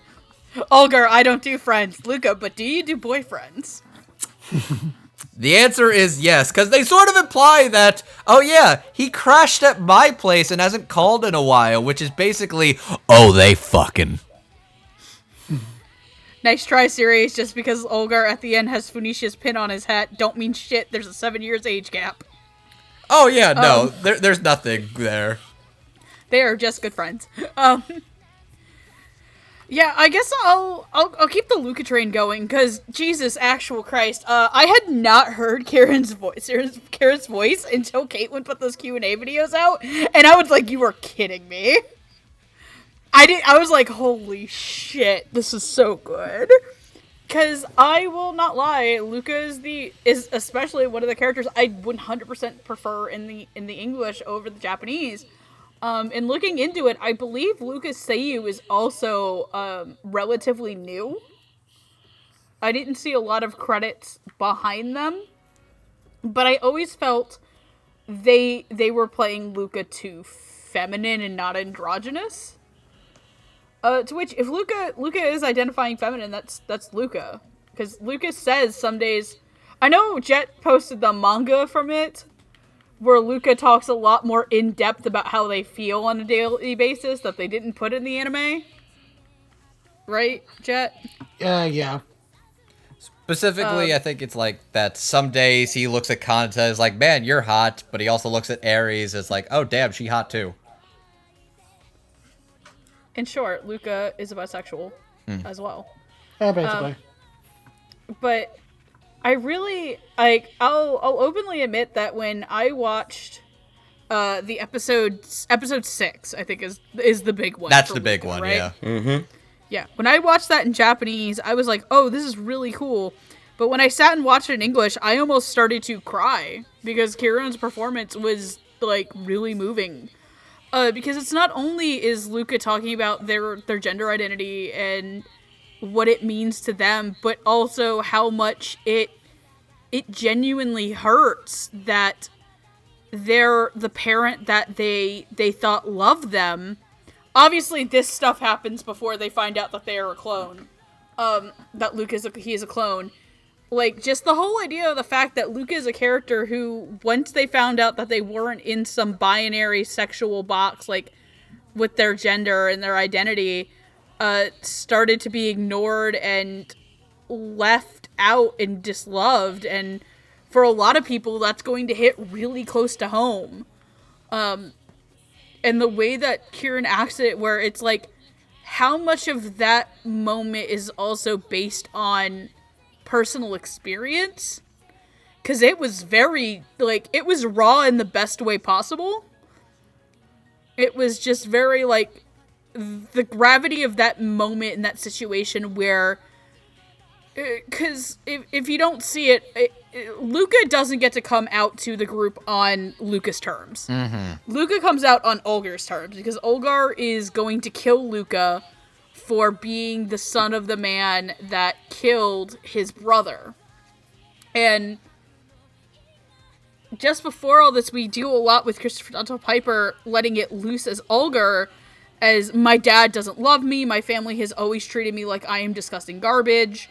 And at that point in his life, he doesn't know why his dad's doing this, and why his mom and dad hate him, and stuff. And it's this moment where they kind of come together and they realize that they both have had it awful, and it's like, just the way that Kieran comes out of that is like, yeah, like, they're sad about it, and it upsets them, but they've come to terms with it, and they're ready to move on with their life, and to become the person that they want to be. And I like how that also comes forward in, episode 9 or 10, where once this has all kind of come out, that they're clones and that their parents have sent them away to die because their original plan for them is up in smoke, because now the second that they do a DNA test on any of these kids, it's going to find out that they're illegal clones, and it's going to come back and bite them and get them arrested and lose everything. Where Luca says, I've discovered more about my body and I'm more comfortable with the person I want to be. I genuinely got a lot of that in Kieran's performance. It's one of my favorites in the show, and especially from an actor they're new to anime. Obviously, I know that Kieran's Lorelai in Borderlands 3, but I don't know how much of a different, like, skill set is there for video game voice acting and, like, anime voice acting. And just the one other thing I would really like to say is, I kind of wanted to get into this a lot more in depth in final thoughts, is a lot of the ethos of this show. And I think that Luca is one of the very, like, oddly prime representatives of this. Is Luca's original is a cisgendered man. And their big thing that they wanted to do is, and Quitterie's original says you had a lot of requests for yours, and so they're already treating these characters that we know and love, especially by episode 9, you're 3/4 of the way through the show, that we know and love not as their own beings but as objects and toys for them. And I specifically say toys because Luca's original is just absolutely just a fuck awful person.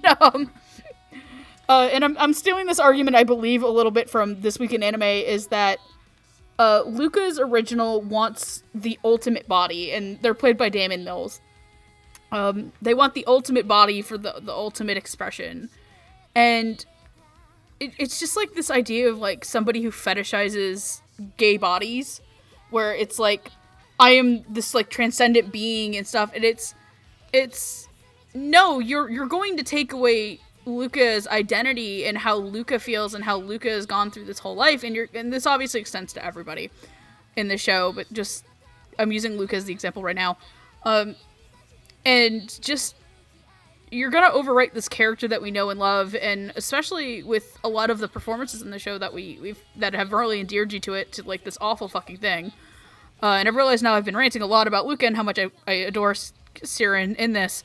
So I want to transition to Ulgar, who I was really surprised because I let's be real, I don't fucking watch Dragon Ball unless I'm made to. Which is usually when I'm hanging out with you people. Pretty much. Because we all watch Toonami, and everyone knows I fucking hate watching it. So the only thing I've really ever heard him as is Dispo until I watched Copcraft, which we recorded before this. And I really enjoyed him in Copcraft. Ulgar is, for me, the performance that I feel the most shaky about. There are times where I feel like it's a little rough and stuff, and it's not as smooth as Koki Uchiyama's performance, but then again, Koki Uchiyama is a master at playing characters like this. That is Koki Uchiyama's bread and butter. He literally played a very similar character the season before in Son of Zamnai as Toy. Mm-hmm. So it was basically like, okay, cool, now it's Toy in space. It's got family issues, all that shit. But I think that by the end of it, Chris really did come around. I will say, though, that Chris is by far, I think, the weakest of the adults to kids. He was the one where it sounded a little too similar to each other. But I am having a hard time saying things because I'm so fixated on talking about Luca, because Luca is my favorite character in the series. And I think he's a lot of people's favorite characters in the series for a lot of the reasons that we praise Kieran's performance as and stuff. But I really did like Chris. I think it was a solid performance. I don't think it was the best in the show, but it's also not like, this is god-awful, please change it. Mm-hmm. He is kind of by far my like most middle-of-the-road performance. That's fair. Jamal.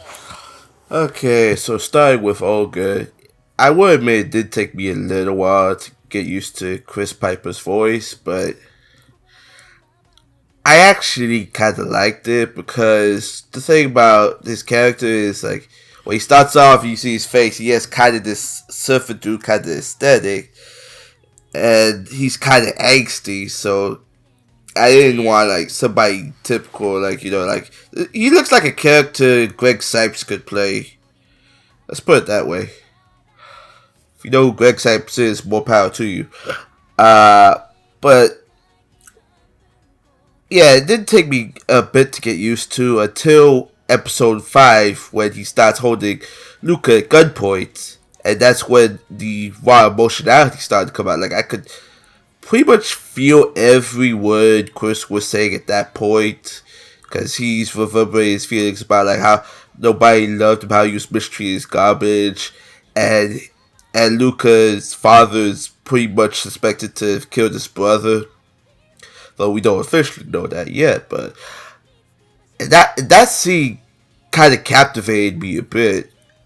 And then we kind of move on to Luca, who we learned as kind of intersex. I'll be honest, when I first heard this performance, I actually thought it was Morgan Berry at first, but then when I hear this new person named Kieran Strange, I'm like, sounds pretty good. I wonder what more they could do. And then I saw the twist. I was like, Oh my god, this is beautiful. Because the thing about it is, most times when I see a new person involved, I want to understand what they're about, like how to know, like how they act and everything. Because with a new voice, it's kind of tough to understand at times. So I saw this person had been following me even before they announced they were in Astra, and I was like, huh, maybe I should understand what they're about. So I checked out Kieran's Twitch. I salute you, Coffee Commander. To be fair, I have not played Borderlands 3, even though I just bought the thing. All I'm gonna say But is, Kieran's character in Borderlands sounds nothing like Luca. That's all I'm gonna say. yeah, but then again, Kieran is a strange person, so Yeah. yeah, Boo. Kieran hasn't gotten to Borderlands 3 themselves yet. They're playing through 2 right now, so They're also moving. Oh yeah.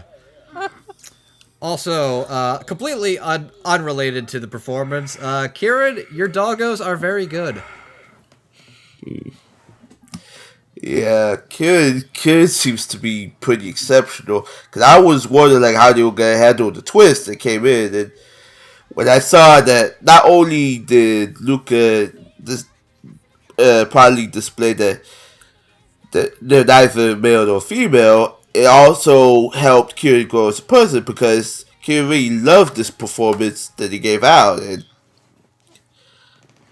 it's kind of jaw dropping because a topic like this is something I've never really dealt with. So I'm glad it's in a show like this because it helps me to make it understand. It also helps to prove that this is just more than your average thriller. Because again, that whole gunpoint scene, it's just really captivating. Like it really speaks to the depth of the show and where the show's gonna go from there. Because this show has more twists than pretzel. Let's be honest. If I had to describe what the show kind of reminds me of in that ways, it very much feels like a Spike Chunsoft, Kotaro Uchikoshi kind of game. Basically something like oh god, why am I blanking on it? The Zero Escape and the I Somnium Files games. Insomnium didn't yet come out recently. That did come out recently. That's it. That's his like recent game that he worked on. But something with a lot of mystery, suspense. You got a small cast, but there's a lot of twisted turns and things under the hood that you're not suspecting. Yeah, so I'm kind of interested to see where Kieran goes from here. And I think in the way to answer your question, Megan, there is a kind of a different skill set, but Kieran only records few scenes, so Kieran probably doesn't know how the story itself is going to unfold in Borderlands 3. Like, they're now making their way through Borderlands 2 to get up to there. Because I've only seen maybe a couple of their Twitch videos. But that's all I have to say, and I salute you, Coffee Commander. Okay. There's a lot to talk about. I'm sorry. No, it's okay. It's okay. I was mostly spending my time getting kind of irritated on Twitter. Anyway. Stay off Twitter if you're getting irritated. Don't worry about it. Fuck them people. Right, so starting with Kieran as Luca. Okay, obviously, Kieran's performance as Luca was kind of my first impression of him as an actor, and I thought it was a pretty good one. Even going into the Japanese side of things, I was kind of a little worried the anime is going to have Luca sound kind of feminine, so I'm definitely very glad that Kira's performance definitely is not that. I mean, like, it would have been fine if it hadn't, but, given how certain sections of the internet tend to react to these kind of topics, I'm definitely glad it had a little less room to stand on. That's always nice. Even before getting into the whole revelation, I liked how Kieran was able to make Luca sound pretty open and carefree, and I like how well they kind of bounce off of Christopher and Kanata's actors during some of the comedy bits. I definitely appreciate that while Luca kind of rubs on some of the other characters a little, Kieran gets across that it's usually done in a very kind of joking way, and that Luca feels like the kind of person who's nearly impossible to not get along with. I mean, but of course, as fun as Luca is, I think that's definitely going to make or break the whole thing for me was how Kieran handled the whole thing where Luca reveals their intersex, and I definitely glad to say Kieran really knocked that one out of the park. Well, Luca is obviously, very confident in who they are and, has pretty much long since come to terms with that. Obviously, Luca wasn't outed on their terms, and, okay, and having to talk about the way their father looked down at them after finding out about it was clearly something, Luca wasn't very comfortable with talking about. And I thought that Carrie just handled all those mixed emotions really well, and he just came through really strongly. And by the end of that whole scene, I just really wanted to give Luca a big hug. So, it was really well done. And yeah, it was definitely one of my favorite performances of the dub. But I definitely hope Karen gets more work in the future because their career is definitely off to a really strong start. It was good. Getting into Christopher Dontrell Piper's Ulgar, I will admit that when I first saw he was playing Ulgar, I wasn't quite sure how that one was going to work out. I was a little more familiar with Christopher's work thanks to hearing him as Dispo and Super, and I definitely liked him in that role. But I also knew his voice was a little on the deeper end, and compared to Koki Uchiyama's performance, I mean, well, it was definitely a little deeper compared to Koki Uchiyama's performance. And I also know that he kind of has like a little bit of an accent, so I wasn't sure how well it was going to quite fit for the whole teen edge lord thing. And for the first episode or two, I thought he did maybe set a little too deep for the character since Christopher was so kind of clearly trying to find his groove. But once he did, I ended up enjoying the performance a lot. While the voice itself stays on the deep end throughout the whole show, Christopher's acting kind of steadily improved with each passing episode. For the first few, he mostly just had to make the occasional side remark, and I thought he made Ulgar, sound emo enough for that to work. But as Ulgar gradually opens out to the members of the crew a little more, Christopher's performance gets a little more expressive. And really, I really like seeing the performance kind of grows alongside the character. And on that note, I definitely got to say that Christopher's best moment as Ulgar was definitely when Ulgar kind of revealed what happened to his brother and how his father kind of blamed him for his death. And how much pain he's still in over that. And I thought that Christopher's delivery not only got across that scene really well, but it was just one of the most emotive parts of the whole dub, and it really impressed me. I mean, if I had to give his performance any negatives, it would be that while I thought he did a good job of making Ulgar's dad sound, well aged, and there were definitely a few points where it felt like he was kind of straining his voice a little bit, and it kind of hurt his acting a little bit. And also, while we aren't talking about him, while I'm glad that Caitlin casted another black actor for Ulgar's brother, I did think that Gabe Kunda's voice sounded a little too deep for that character, and it was kind of distracting. Oh yeah, that's a thing I think you should probably mention as well, is that Yeah, Ulgar's brother is played by Gabe Kunda. Yeah. okay. Yeah. Okay, but yeah, again, I like that as far as consistency goes, but his voice sounded a little too deep for me. It kind of distracted me a little bit. Okay. But those things aside, I thought that this was a performance that I felt improved the most over time. And while I wasn't too sure about Christopher going into the dub, by the end of it was definitely one of my favorite performances, and I'm really glad Caitlin took the risk in casting him. Okay. So, before we move on, I have one question for you. Go ahead. Luca and Ulgar, who tops? Luca! Luca. Yeah, Luca. You chose correctly. Well, Olga's a mild thing, Yes. My favorite. That is my favorite shitty t-shirt. My favorite dub t-shirts are just mild thing that Ulgar wears, and then Luca's transient love, which is amazing. Also, can we talk about the fact that basically anytime Ulgar gets too full of himself, Luca whips the big guns out to try and get him off his groove. I just enjoy, it's what was your favorite part of the strip in the last episode? What's the thing you're going to remember? And it's Lucas when I was forced to strip and I showed everybody my boobs, can you please stop bringing that up? Never.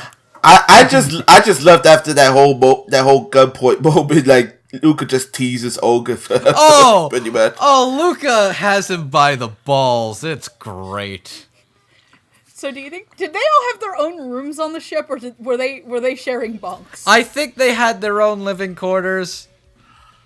Yeah, it seemed like they did. I mean, at the very least, Ulgar was definitely by himself. Ulgar's just polishing his gun. Yeah. Also, okay. Also, like, it's a totally unrelated note, but like, okay, I know this show was trying to play up Ulgar as being the traitor for like the longest time, but it's like, come on, they made that way too obvious. It wasn't him. Yeah, it's very Danganronpa. It's like, okay, yeah, you're too obvious. Yeah. Okay, and with that, Let's go on to the truth. Yes, let's go on to the actual traitor. So for our next pair of characters, we have Yun-Hua Fucking Liu. French. For our next pair of characters, we have Yun-Hua Liu and Charce. Charce. Lacroix. My bad. LaCroix. Okay, LaCroix. My bad, it's Wade.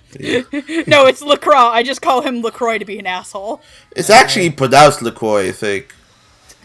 Yeah, okay, yeah, I think it is actually. The tang of a shitty white people drink. Okay, so... The distinct tang of white people. Okay. So anyway, Yun-Hua is the most quiet and reserved member of the group who doesn't like to stand out. While Charce is the biology expert and one of the friendlier folks on the team, he's also kind of the traitor meant to ensure all the kids died in space before dying himself. You know, that's such a pretty face. It'd be a shame if something were to happen to it. It's a shame if it would become so punchable. So who did you predict for these characters? Okay, I had 2 for each of them. For Yun-Hua, I thought Felicia Angel or Leah Clark would be good fits. And for Charce, I needed somebody who could sound very stoic and handsome. And I thought both Austin Tyndall and Brandon McGinnis were acceptable fits for that role. Good lord, Austin Tyndall would have made Charce more punchable sounding. Probably. I'm sorry. I think it's an actual talent if you can make a character sound vehemently punchable. Okay. My predictions for Yun-Hua were Leah Clark or Brittany Lauda. And my predictions for Charce are gonna make everybody laugh. Because I put Justin Briner and Clifford Chapin. Yeah, I could see either. Yeah. What about you, Jamal? For Yun-Hua, I wanted someone who could be very meek. So I had Caitlin Glass, Kristen McGuire, and Alexis Tipton. For Charce, I had the Stephen Fu, and Steven Sanders. I also had Brandon McGinnis. Okay. So let's see. For you, I wanted somebody who could do soft spoken and also maybe sing if need be. So I said Amberly Cotters. As for Charce, this one is going to be very interesting considering who plays Kanata. But this was where I put Josh Grail. Interesting. Okay. I mean, well, okay, no, I'll mention it when I actually get to Kanata. But this stuff was definitely very interesting for me in terms of my predictions. So anyway, getting into who actually plays these characters. For Yun-Hua, we have Don Bennett, and for Charce, we have Jason LeBret. Don Bennett has played such characters as Misaki from 18F, Esmeralda from Garo the Animation, Sophie Fukami from Kanata the Right Answer, and Jessica Edwards from Legend of the Galactic Heroes and Oiteze. As for Jason LeBret, he's played such characters as Train Heartnet from Black Hat, Yato from Noragami, Rob Lucci from One Piece, and Dabi from My Hero Academia. Megan, I believe you said you wanted to go first? No, I want to go first in the next section for reasons. I just went first, so... Okay, so Jamal, you go. Jamal. Alright, I guess. Let's get this out the way. Hi, Don Bennett. How you doing? Don, while she was pretty good at being timid, I actually thought was kind of one of the weaker performances. Not because the performance was bad. The performance was good. It's just that after Yun-Hua's arc, they kind of put her character in the background, so she didn't get as much to do in the show until the last episode. which I thought the last episode was pretty phenomenal. But she just didn't stand out as much to me, even though Yun-Hua's like one of my aesthetics. Like, I really like this character, so. But Jason LeBrecht, on the other hand, is Charce, because, I mean, it's not the first time I've heard him voice a pretty boy, but to be, not only to be very convincing, but to be, it's always the one you least expect. But well, Jason LeBrecht managed to play both sides of both sides of Charce very well, and especially with the emotionality that Charce has to deal with, because, you know, and it's bringing up the whole cloning thing again, like, he has to essentially deal with himself. Both of them pretty much have to deal with themselves, pointing out the other to be useless, you know. I guess a waste of space somewhat, but in Charles's case, he's given the chance to, I guess, commit suicide, as you would kind of say. But I thought Jason did very well. Like, it was kind of exceptional, and well, getting right into it, let's get this out of the way. When they had to play the parents, because I thought, before I found out the casting in episode 5, I thought Yun-Hua's mom was going to be Caitlyn. And I was like, wait, who is this voice? So when I found out it was Dawn, I was like, of course, it makes sense now. But Jason is no fix. You could barely tell that was him, because, you know, it sounded pretty distinct between the two. And while I'm more familiar with his upper range, it's kind of hard to tell sometimes, because, I mean, for anybody, and we brought it up earlier with the whole Borderlands thing, because if anybody's ever played Borderlands, you know him as Mordecai. Oh yeah, he is Mordecai. And Mordecai is nothing like Noah or Charce. And I guess that's kind of a testament to his range. Like, I'm surprised I'm speaking this much about Jason Liebrecht. This is impressive. That's how impressive he is in this role. Especially when you get to the last 2 episodes, for reasons I will explain later. Sorry, that was me. I had something in my throat. Okay. I'm done. Go ahead. Yeah, Do you want to go? Yeah, you can go back in. Sorry, Andrew. I keep going in the middle. It's all good. So I'll go with Dawn as Yun-Hua first. Shut up, Andrew. Shut you up, Drew. I'm sorry. I heard the phrase and I couldn't help myself. So do you want the left kneecap or the right kneecap, Jamal? Why not both? I'll behave. No, so Yun-Hua, Dawn as Yun-Hua is fine.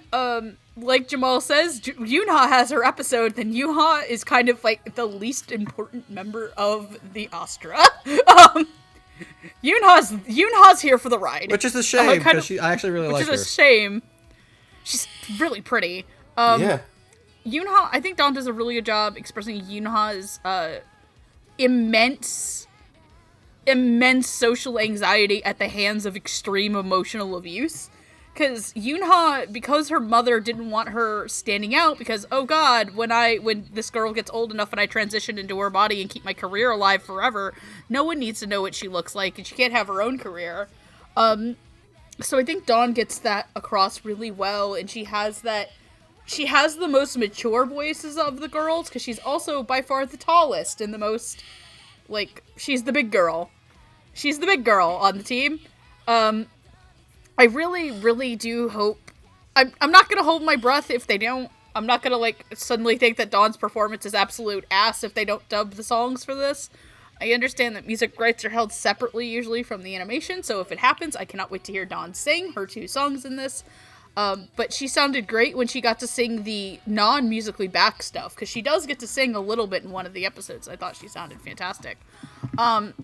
Overall, I think Yun-Hua is very solid. I wish I could say more about her, but Yun-Hua doesn't have a lot of screen time. Let's talk about the traitor and the punchable face. Frenchiest fry over here, Charce. What was that? Jamal dying. Okay. French fries was not the thing I would think. He's the Frenchiest fry. It's because of his hair, right? What? I know, I just always assumed that because of his last name, it's just that Charce was, like, French descendant. Oh, I thought it was because of his hair. It's the hair and the face plays into it. He just screams like he wants a baguette. But God, there's a lot of things to do, and I think based off of a Q&A that Caitlin put, I do think that Jason knew the twist about Charce, and maybe not everybody else in the cast, but I think Jason did, because Jason, if I'm correct, talked about in that video playing Charce as if he is lying to them the whole time.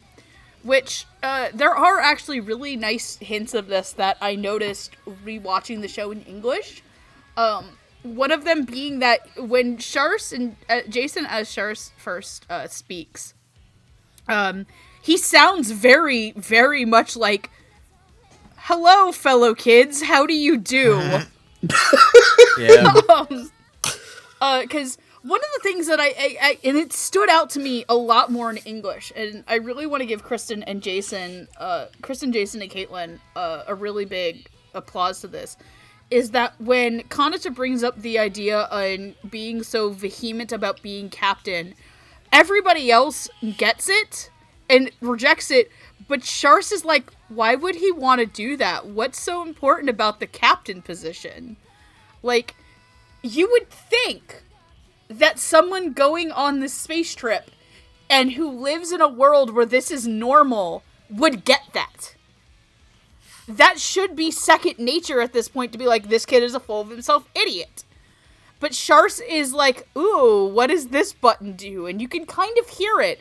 And that he speaks as if he's not from this area. Like, he really, that's something I think I may be the only person who heard it, but I did think that was something there, and yet how it, as it goes down, as it goes across, his performance kind of naturals out as he's around other kids his age, because that's one of the things about Charce that you learn, is that Charce did not grow up as a human being. Charce grew up horribly abused and as an object, as a tool. And that's affected his psyche. And the fact that Jason plays him as this person who... I hate to bring up Tropic Thunder. I'm a dude playing another dude. I was thinking that earlier, God. but... You know what? I can see it.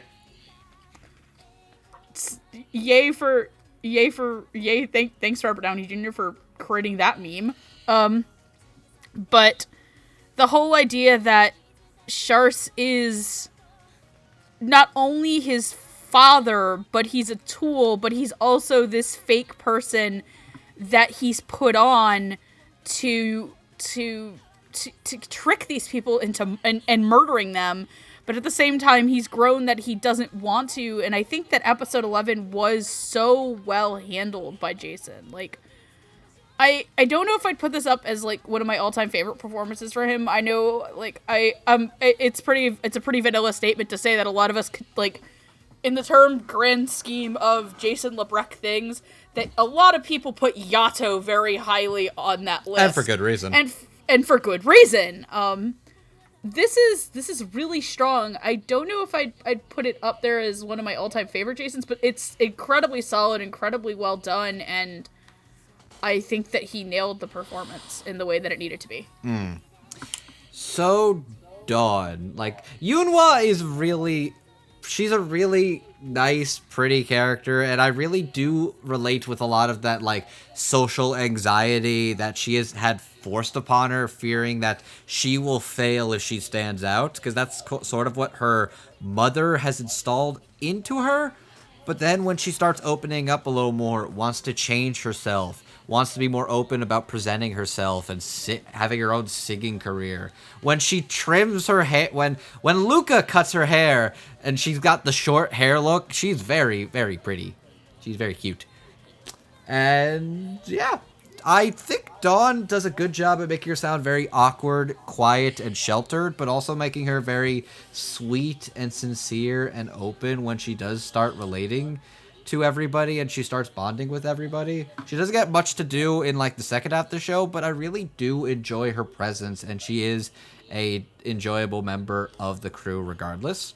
And I think Dawn is exceptional, and I also really love her opening up to the audience at the end, where it's like, I had a experience that changed my life. I am who I am because of these people that have become part of my life. I dedicate to this song to their maiden voyage of their new journey. And it's just very sweet. And it's one of those things where it's like, yes, I do hope that something works out with the music rights, because I know Dawn can sing, and she can sing very well. So if that works out, I'm sure she would nail those songs out of the park. But that's for home video release, and you have to clear a lot of rights. So if they don't, I understand. It's cool. Look, only time will tell, okay? Only time will tell, and I'm patient. I have other things to watch. It's fine. Exactly. And Jason Lebrecht as Charce. Another thing that's worth noting upon rewatching this and knowing that thing, in episode 1, he talks about how he's the one who dropped the communicator to the school. Yeah. I saw that too. I conveniently dropped this. I conveniently dropped it. And in the next episode. And also, I think Charce is very interesting because he's this very, like, unassuming pretty boy who's kind of a dork, who's like really pretty, but also just kind of a dorky loser who's trying to, like, let all these animals pounce him, and it's just like, oh, this is a bunch of cool stuff. He's really good at baking. He's really good at supporting Kanata and all that. He's really good at being a supportive member because all his life, that's all he's been taught, is to be a supporting figure for somebody else. He gets the chance to be himself, but eventually he will be somebody else's vessel. And Sarah opens his eyes to that he can be more than the sum of his parts, and really grows attached to her, which is why he's broken practically when she is murdered by who we find out later is Justin Cook, because that's absolutely Justin Cook, I think. Oh, is that who that was? That's who I think that was. It sounded a lot like Kirishima and, like, Yusuke. Why would Kirishima murder somebody? Exactly. But yeah, no, there's that level of, like, diabolical nature. I think what makes Charce interesting when he reveals his true colors, which, by the way, I love that sting operation to try and nail him. Because as soon as it's revealed, like, oh, it's Ulgar, it's like, we just fucking went through this. Who are you fooling? Oh, you have to fool Charce. And then when that sting is done, it's like, oh, you fucking got him so hard. It's so good. But the thing that makes Charce sad and tragic and dangerous is that he doesn't care for his own life. He seriously does not care and value who he is. And Kanata's there saying, fuck you! You matter! Eat a dick! I love you and we love you too! Fuck your feelings! You matter! I love that aggressive positivity that Kanata, like, hammers into him. But also, one of my favorite shots is, like, when he's talking about Sarah, because Sarah is Aries' clone. When he's talking about the fact that he was helpless in saving her, there's a big symbol of reaching out to somebody in the show, about somebody reaches their hand out to try and grab a hold of somebody. And one of the most visceral, heart-wrenching moments is when he reaches out for Sarah and he remembers it. And he grabs his hand because he failed to grab her and points it at Aries. I'm like, oh, that's one of the best shots, and it hurts so good. Oh, fuck. But I'd also like to point out now that, like, once you learn that he is the clone of her, like, her original is his original's daughter, I'm not gonna lie that I was like, oh god, at some points of the show, like, he was really overly protective of her, and, like, she cuts her finger and he's like, oh god, get that checked out, and she's like, I'm fine, and I was like, oh, is this show trying to endear them to me as a couple? And then I found out and I was like, nope, I'm not pulling this again. We are not having another Rin and Sakura incident, Megan. Oh, no. It's not as bad as the Rin and Sakura, but it's, yeah, there's some things. But, no, Jason sounds very vulnerable and scared, but also regretful and remorseful, and that desire that he does want to live comes out. And that regret for what he does and what he does to Kanata, which we will talk more about in a bit. But, yeah, no, it's very interesting to see Jason do this, and he's also really good at playing his older king asshole self. And also child Charce. And he's very interesting, and I actually really do like his relationship to Kanata, and, like, the regret and remorse and the desire that he does want to live and he does want to make amends and change the world and live for himself, which that's such a thing I love, is that this show is this could be a nihilistic show, but this is probably one of the genuinely most like positively hopeful, even when things are bleak, look towards the stars kind of shows. And I admire that. And Charce is one of the highest representations of that, is that you are not unforgivable. You have a chance to start anew. And when he does, like, oh man, Jason's fucking really good as Charce. And what an interesting character. He's a shithead, but he's my shithead. He's all of our shitheads. We love you too, you fuck. Okay, so I'll start with Don Bennett as Yun-Hua, since this one was pretty straightforward.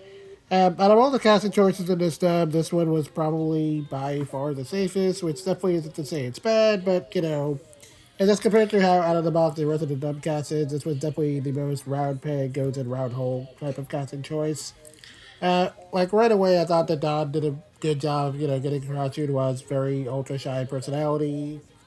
And while he doesn't speak, you know, a whole lot for the first couple of episodes, every line she does get just kind of helps sell how awkward Yun-Hua feels about other people and her own. Right away, Don does a good job of getting across Yun-Hua's ultra-shy personality, and while she doesn't speak much in the first couple of episodes, every line she does get kind of tells how awkward Yun-Hua feels about other people and her own self-loathing. I mean, and when it does finally come time to dive into Yun-Hua's backstory, Don is just as effective in showing, you know, how much pressure Yun-Hua felt not to send out things for her mother, and like just how much that emotional abuse affected her, and how much she really wanted to express herself. And when she does eventually get to do that, and Yun-Hua changes her look, Don's performance becomes a little more open and confident, and it definitely feels like a very natural evolution for the character. I also like that next to Sachua's mom, she did the best job of making Yun-Hua's mom sound distinct enough from Yun-Hua that you wouldn't like immediately piece together the clone twist. I thought you were already like really familiar with Don's reign, so I thought that was nice. My only serious negative here doesn't have anything to do with the performance, but it was just more that I really wanted to hear Don get to sing. Again, obviously this dub was done on a weekly schedule, so the logistics of that probably didn't work out, and hopefully it'll be there on the home release. But since that's, you know, a pretty integral part of Yun-Hua's character, I really do hope he gets to sing. Also, on a very unrelated note, I was kind of hoping this would be fixed by the time the dub came out, but, but Yun-Hua's song in the final episode is not dubbed, and that's kind of annoying because it's currently very plot relevant, so... Yeah, Funimation. Oh no, you did the subs. Okay, yeah. I'm talking like I'm talking about for both 40 subs and the dub version. That song was like never subtitled. That is kind of annoying. That is annoying. Funimation, y'all need to fix that. Please do it. So moving on to Jason and the Charce. This one was very interesting for me because, like we already kind of said, I expected Joss to be Charce. So Jason was definitely a very interesting choice here, especially considering who the Seiyu was. But while I definitely can't deny that part of me is so curious how Joss would have played the role, I'm definitely very happy with what we got here. Charles is definitely a lot more soft-spoken of a character than I'm generally used to with Jason. And while I wasn't totally sure what to expect from that, I thought he did a very good job of making Charles sound, you know, incredibly friendly and generally unassuming for most of the show's run. He also had some, like, pretty good comedic delivery when it came to a lot of Charles' over enthusiasm. You know, about, like, whatever environments the kids were in, you know, whether it was, like, playing with animals or, you know, just finding new plans and all that fun stuff. I also just like how he can be so annoying sometimes and kind of overrides how pretty he is, and I thought that was really funny. And when we do seemingly see Charles' serious side for the first time with his whole fake backstory, Jason did a good job of making that whole thing sound just sincere enough that you wouldn't immediately suspect he's lying, while also sounding maybe a little over dramatic, which kind of helped to enhance the whole effect. I also kind of like how that whole scene was directed, where, like, compared to how the other backstories were, like, his is done in black and white, which in hindsight helps him sell that it's actually fake. I thought that was a nice visual choice. This is a well-directed show. More on that in final thoughts. Yeah. Yeah, but anyway, what really won me over with his performance is definitely how he handled things when it came time to unveil Charce's real personality. And the way his voice just carried across Charce's fanaticism towards the king was, like, that whole bit was so convincing and actually kind of scared me a little bit. Like, this is a kid who definitely grew up with pretty much no sense of self, and Jason gets that across as perfectly as he can with Charce. And it kind of makes him sound like a little bit of a drone during all those, like, childhood flashbacks. And it gives just so much conviction to the worldview that the king plays out the Charce that it's almost, like, immediately impossible not to feel sorry for the poor kid. I mean, and of course, while Charce is very broken on the inside, the relationship he formed with the other members of the crew definitely affected him a lot more than he realized. And Jason is just as impressive in selling how conflicted he feels over that as he does Charce's kind of fanaticism. And the whole back and forth we had with Kanata's actor during that whole scene was definitely one of the most emotionally moving scenes in the whole dub. And like Jamal was saying, I was also really surprised with how Jason played the king. I mean, like, I'm pretty familiar with Jason's vocal range at this point, but that definitely sounded a lot more well-aged than basically anything else I've ever heard him do. So I thought that was really neat. And I just really appreciated how cold his delivery was, that you could just really tell that the king saw absolutely no value in Charce as anything but an object. And it just definitely helped to sell how twisted that whole abusive relationship was. I mean, but while this was a lot of rambling, long story short, I thought that Jason did a really, really fantastic job on this one. It's not quite my favorite performance in the dub, but it is definitely a very close second, and it's honestly one of the best things I've heard from him since Jiatsu and Origami, so Jason, you done good. And with that, I guess we are good to move on to our final two characters of the evening. I want to talk about the goodest boy and the goodest girl. I want to talk about them. Yes, we have our two main protagonists, Kanata Hoshijima and Aries Spring. Kanata is a young athlete who dreams of someday being the captain of his own spaceship and takes it upon himself to become the leader of the Astra. Aries, on the other hand, is a new transfer student at Carrot High School who, despite being a bit of a klutz, is one of the most insightful members of the team. So, who did you predict for these characters? Before I make my predictions, I would like to say the entire show, feelings towards the show can be summarized with that one Brooklyn Nine-Nine meme where she's holding the golden retriever puppy, where it's like, I've only had Kanata for a day and a half, but if anything happened to him, I'd kill everybody in this room and then myself. Jesus. Kanata is such... Me, but with Luca. Yeah, fair, okay. Kanata is the goodest boy, and I love him so fucking much. I predicted two actors who I thought would be exceptional for Kanata. I thought Josh Greeley and Riko Fajardo would be excellent fits for Kanata as a character, as well as, like, comparing off of his Japanese seiyuu as well. As for Aries, this is where I predicted Dawn Bennett and Bryn April. I'll go next. So my predictions for Aries were Kristen McGuire or Megan Shipman. My predictions for Kanata, I had three. I wanted to kind of go all over the place with these and maybe go for people I don't think were expected, but I thought could work. I put Matt Shipman, Christopher Lewin Ramirez, or Jason LeBrock. Cool. Jamal. I had three for each. For Kanata, going off his seiyuu, the character archetype, I had Riko Fajardo, Justin Bryder, and Robert McCollum. For Aries, I also had Megan Shipman, but I also had Danny Chambers and Macy Ann Johnson for something different. Cool. As for me, with Aries, I knew I wanted somebody who can, sound a little soft-spoken, but still have, like, a very, relaxed teenager voice. So I figured Bryn April would be a pretty good pick. As for Kanata, obviously I'm pretty familiar with who the seiyuu is, and again, I read the manga, so I had a pretty good grasp of Kanata's personality.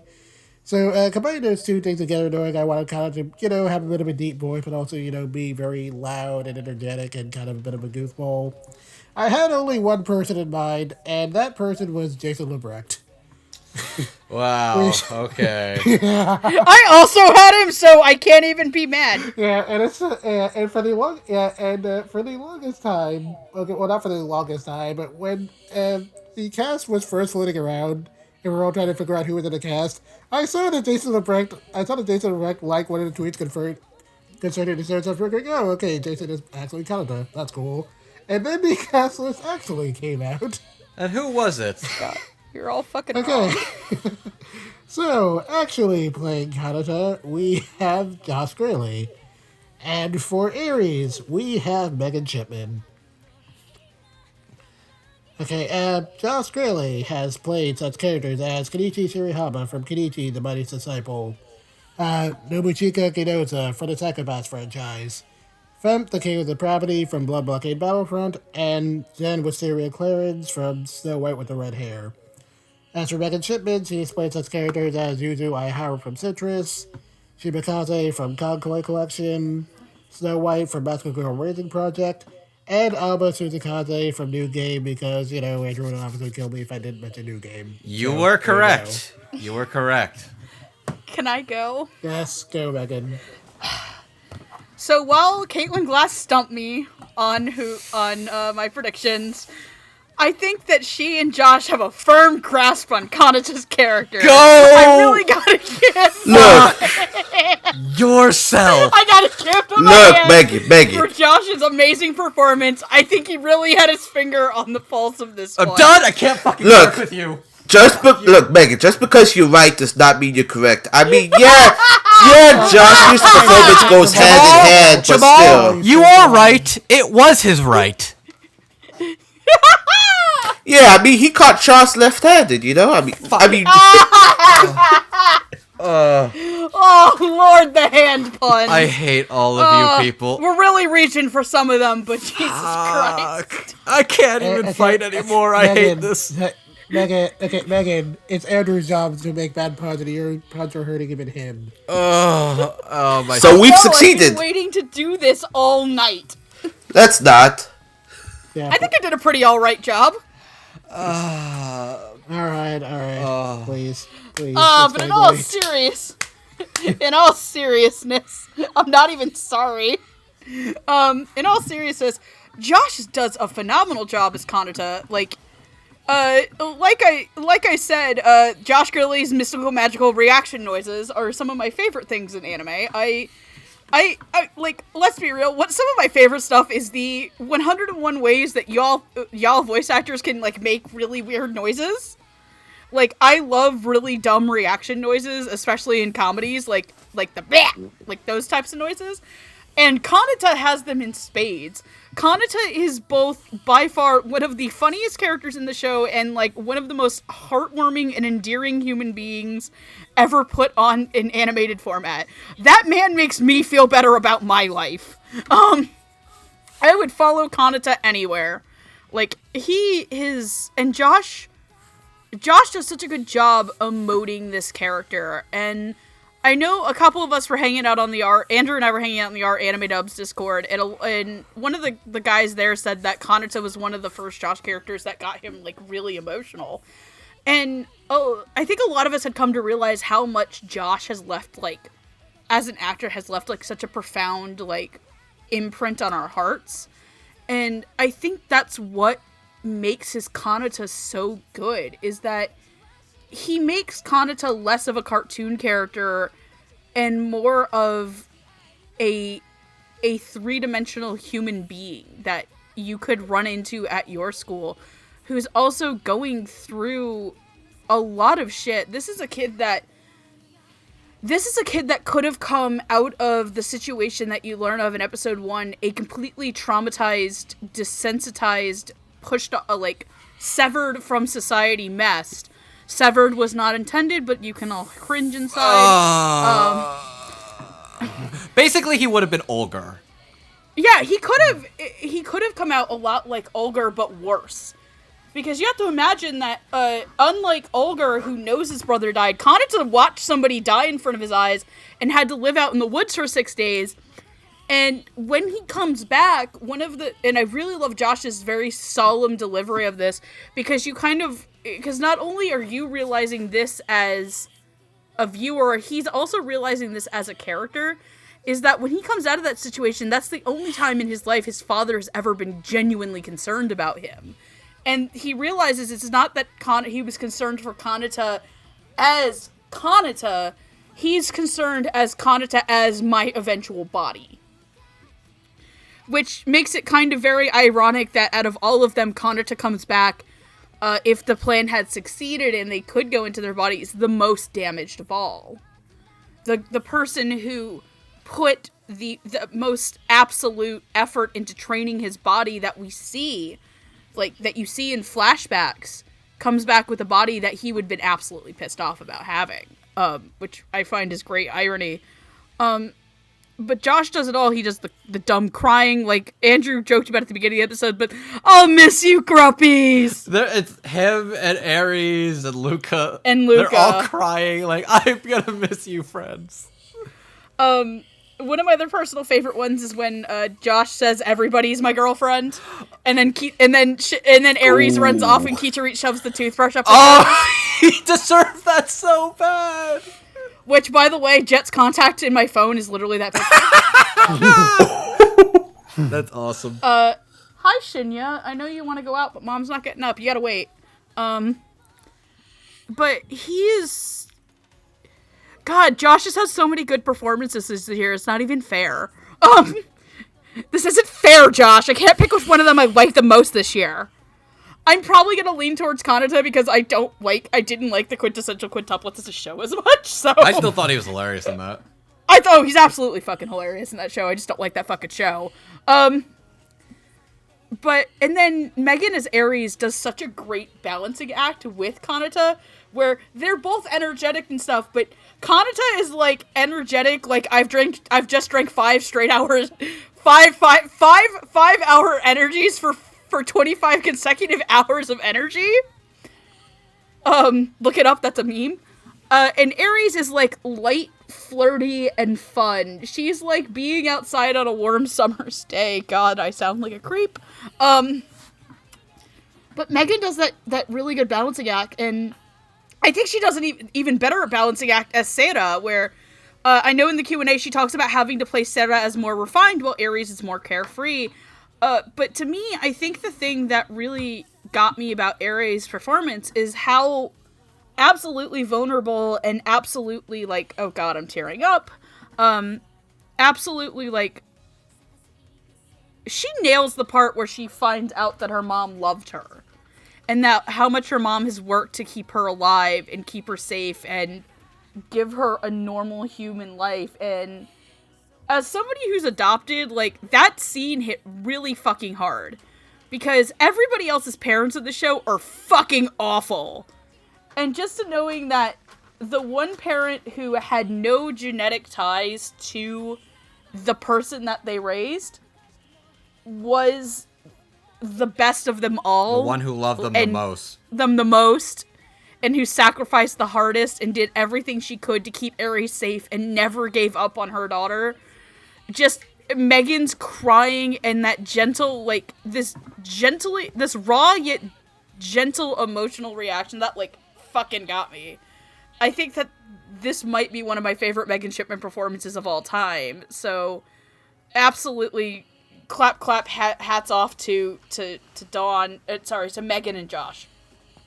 I hand things over to the next person. Jamal. Let's start with Megan Shipman, because the reason I had to peg this character is because watching a lot of her work, she tends to play a lot of flighty characters and or pigtailed characters, so I thought Aries wasn't going to be any different, and for the most part I was right, up until you find out the twist with Aries, and going into that, having to differentiate herself between Princess Sarah and Aries, it's legitimately like night and day is very impressive, because, I mean, for one thing, you know, Megan Shipman's just being aloof as Aries while being studious as Sarah up until, you know, her eventual passing. I mean, I was going to say something, but I did not want to make a joke about that. That is some serious shit, like, she had to deal with in episode 11, but and just the emotionality of it is very impressive. But I gotta give hats off to Josh because here's the thing. Originally, I thought Josh was kind of the safe choice because normally Josh can do no wrong in almost any role you would put him into. Until you get to episode 11, actually no, not even that. Episode 9, when he starts theorizing that they might be clones. I'm like, wait a minute, what is going on here? And then when he catches Charce and he's pretty much having a standoff with him to the point that he literally loses his right arm. That scream. Oh my god, that scream. Cause the thing about that episode was I asked Morgan about this, how much of Josh did you have to direct? She in their quote, she directed Josh. Josh pretty much I guess essentially took the helm because she didn't have to do much work. You could, and that's a testament to how incredible Josh is as an actor. Because I thought Quitterie's screams were blood curdling. My God, oh Jesus Christ! I said blood curdling. I didn't think that one through. I'm gonna be honest, Jamal, after all of the shitty fucking things Megan spewed about right arms and stubs, that's nothing. Yes, but having to see that scene, Andrew, that was bone... God damn it! Bone breaking! No, I was gonna say bone chilling, but... Well, it's pretty chilling in space! Shut the fuck up. I'm just as bad. I hate this. I love this. I love you fucks. Continue. Yeah, just give me a minute. I'll be clear. Right now, it's kind of a 3-way tie, more of a 2-way tie between Kanata and Charce, because I know in the Japanese, the seiyuu is the same is also voices Tokoyami. So I guess when Caitlin had to cast this character, is it also Tokoyami? Yeah, I didn't know that actually. That's dope. Yeah, Yoshimasa Soya. Nice. Yeah, so... you would also probably... Oh, wait, no, you didn't watch Iron-Blooded Orphans in Japanese, did you? Did watch what? I was about to say, oh, no, you didn't watch Iron-Blooded Orphans in Japanese, did you? I did watch Iron-Blooded Orphans in Japanese. Oh, yeah, he is also Orga. Oh, neat. Yeah. Oh, man, so having to hear that, it's just I gave him, I gave Morgan, I gave Caitlin the highest praise I could, on Twitter, that is I'm a jumbled mess because having to see that goes beyond anything I was ever even expecting from a show like Astra. But in the end, everything worked out very well. And I guess that's pretty much all I have to say. I mean, I'm out of jokes at this point, so I used up everything I've got, every bit of energy left in me. So, who's next? Jen, you're up, right? I believe you're forgetting somebody. Okay, no, our mascot has to go. There you go. All right, Cube, let's go. I'm sorry, not Cube, Hornbay. You get no hand for that one, Megan. You get no hand for that. I bit the hand that fed. Aries! Megan Shipman as Aries is super, very cute and flighty. She's seemingly very ditzy and aloof at times, wants to be friends with everybody, seemingly seems kind of vulnerable and stuff, but she's a lot smarter and craftier than she lets on. One of the things is that she is a bit of a ditz, but she has a photographic memory and is able to recount certain people, places, and things, which becomes really critical, especially when it comes to finding out one of the big mysteries when it comes to Charce. Because she was very able clearly to tell that it was Kanata and Charce left before they got sucked into the wormhole. And Megan has this lovely, adorable energy that she fills Aries with as this very flighty, cute girl who gets very flustered at the thought of Kanata realizing, oh no, he's fucking hot. And then realizing, oh no, he's hot and he's stupid. She gets very upset at the fact that it's oh yeah, everyone's my girlfriend. And it's oh. Kanata asks what color the Pink Panther is. Oh, fuck. Wait, did you just... Yes. I'm not saying that Aries and Quitterie are morosexuals, but They're Look, I do not want to know. I do not want to know if the carpet matches the curtains. You just keep that to yourself. no. Whoa, no, Jamal. Okay. You went I somewhere explained completely this different with that. completely different. We earned that one. No, Jamal. There's a post out there that goes along the follow. It's a Tumblr post that goes along the following. It goes, That explains a lot. I'm a morosexual. I'm sexually and explicitly attracted to morons. Oh yeah, The yeah, person's that's right. boyfriend. Hey, hon, what color's the Pink Panther? God, Derek, you're so fucking stupid. Take off your shirt. Basically. I'm sorry, just hanging around y'all too much. Oh, that's It's okay. We all rub off on each other. that's what these two are gonna do by the time the time skip I'm happens. pretty handy at. Hey-o. I mean, I've gotten pretty handy with my puns thanks to Andrew.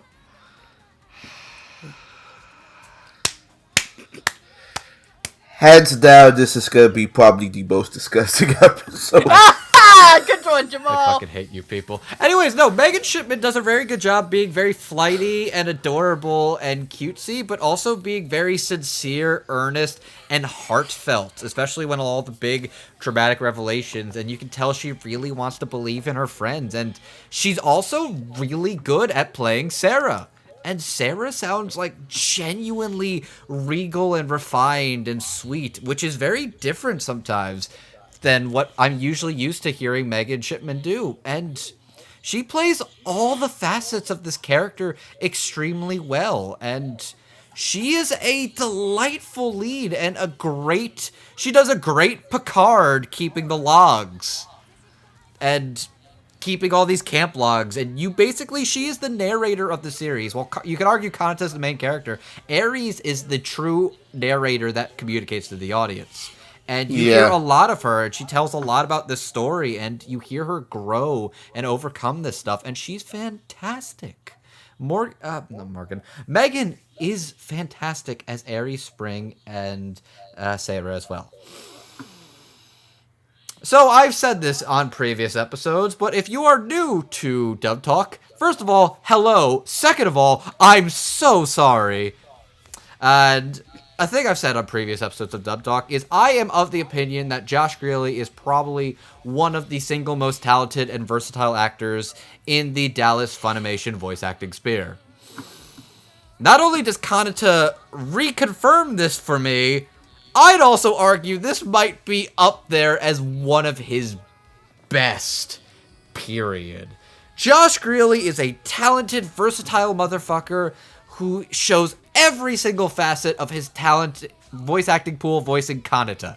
He is a huge dork who is very goofy and very arrogant. He is a serious, strong-willed leader. He is somebody who is afraid and scared and screams and cries, and also pulls off this very stern, angry, bitter person when he's playing Kanata's original, or his dad. And he's just really... Dad's a piece of shit. His dad's a piece of shit, yeah. But Josh Greeley is just so versatile at playing Kanata as this big shonen goofball who is a survivor in the face of adversity. And even though he drops these dorky, uncool things and he's a big old dork, he believes in people. He believes in the people around him. And he believes that they can come together and survive this against all odds, and that even those who wish to harm them, they have a chance. Ulgar can join this crew again. Charce, you have a chance to live. You deserve to live. The fact that he's screaming it at him like, shut up. She is her own person. So are you. And he's putting it all on the line. He's so funny. He's so strong-willed. He's so passionate. He's so fierce, and he's also just. I also love like when he's he eats something and he's just screaming, "Ah, delicious!" And he's just a.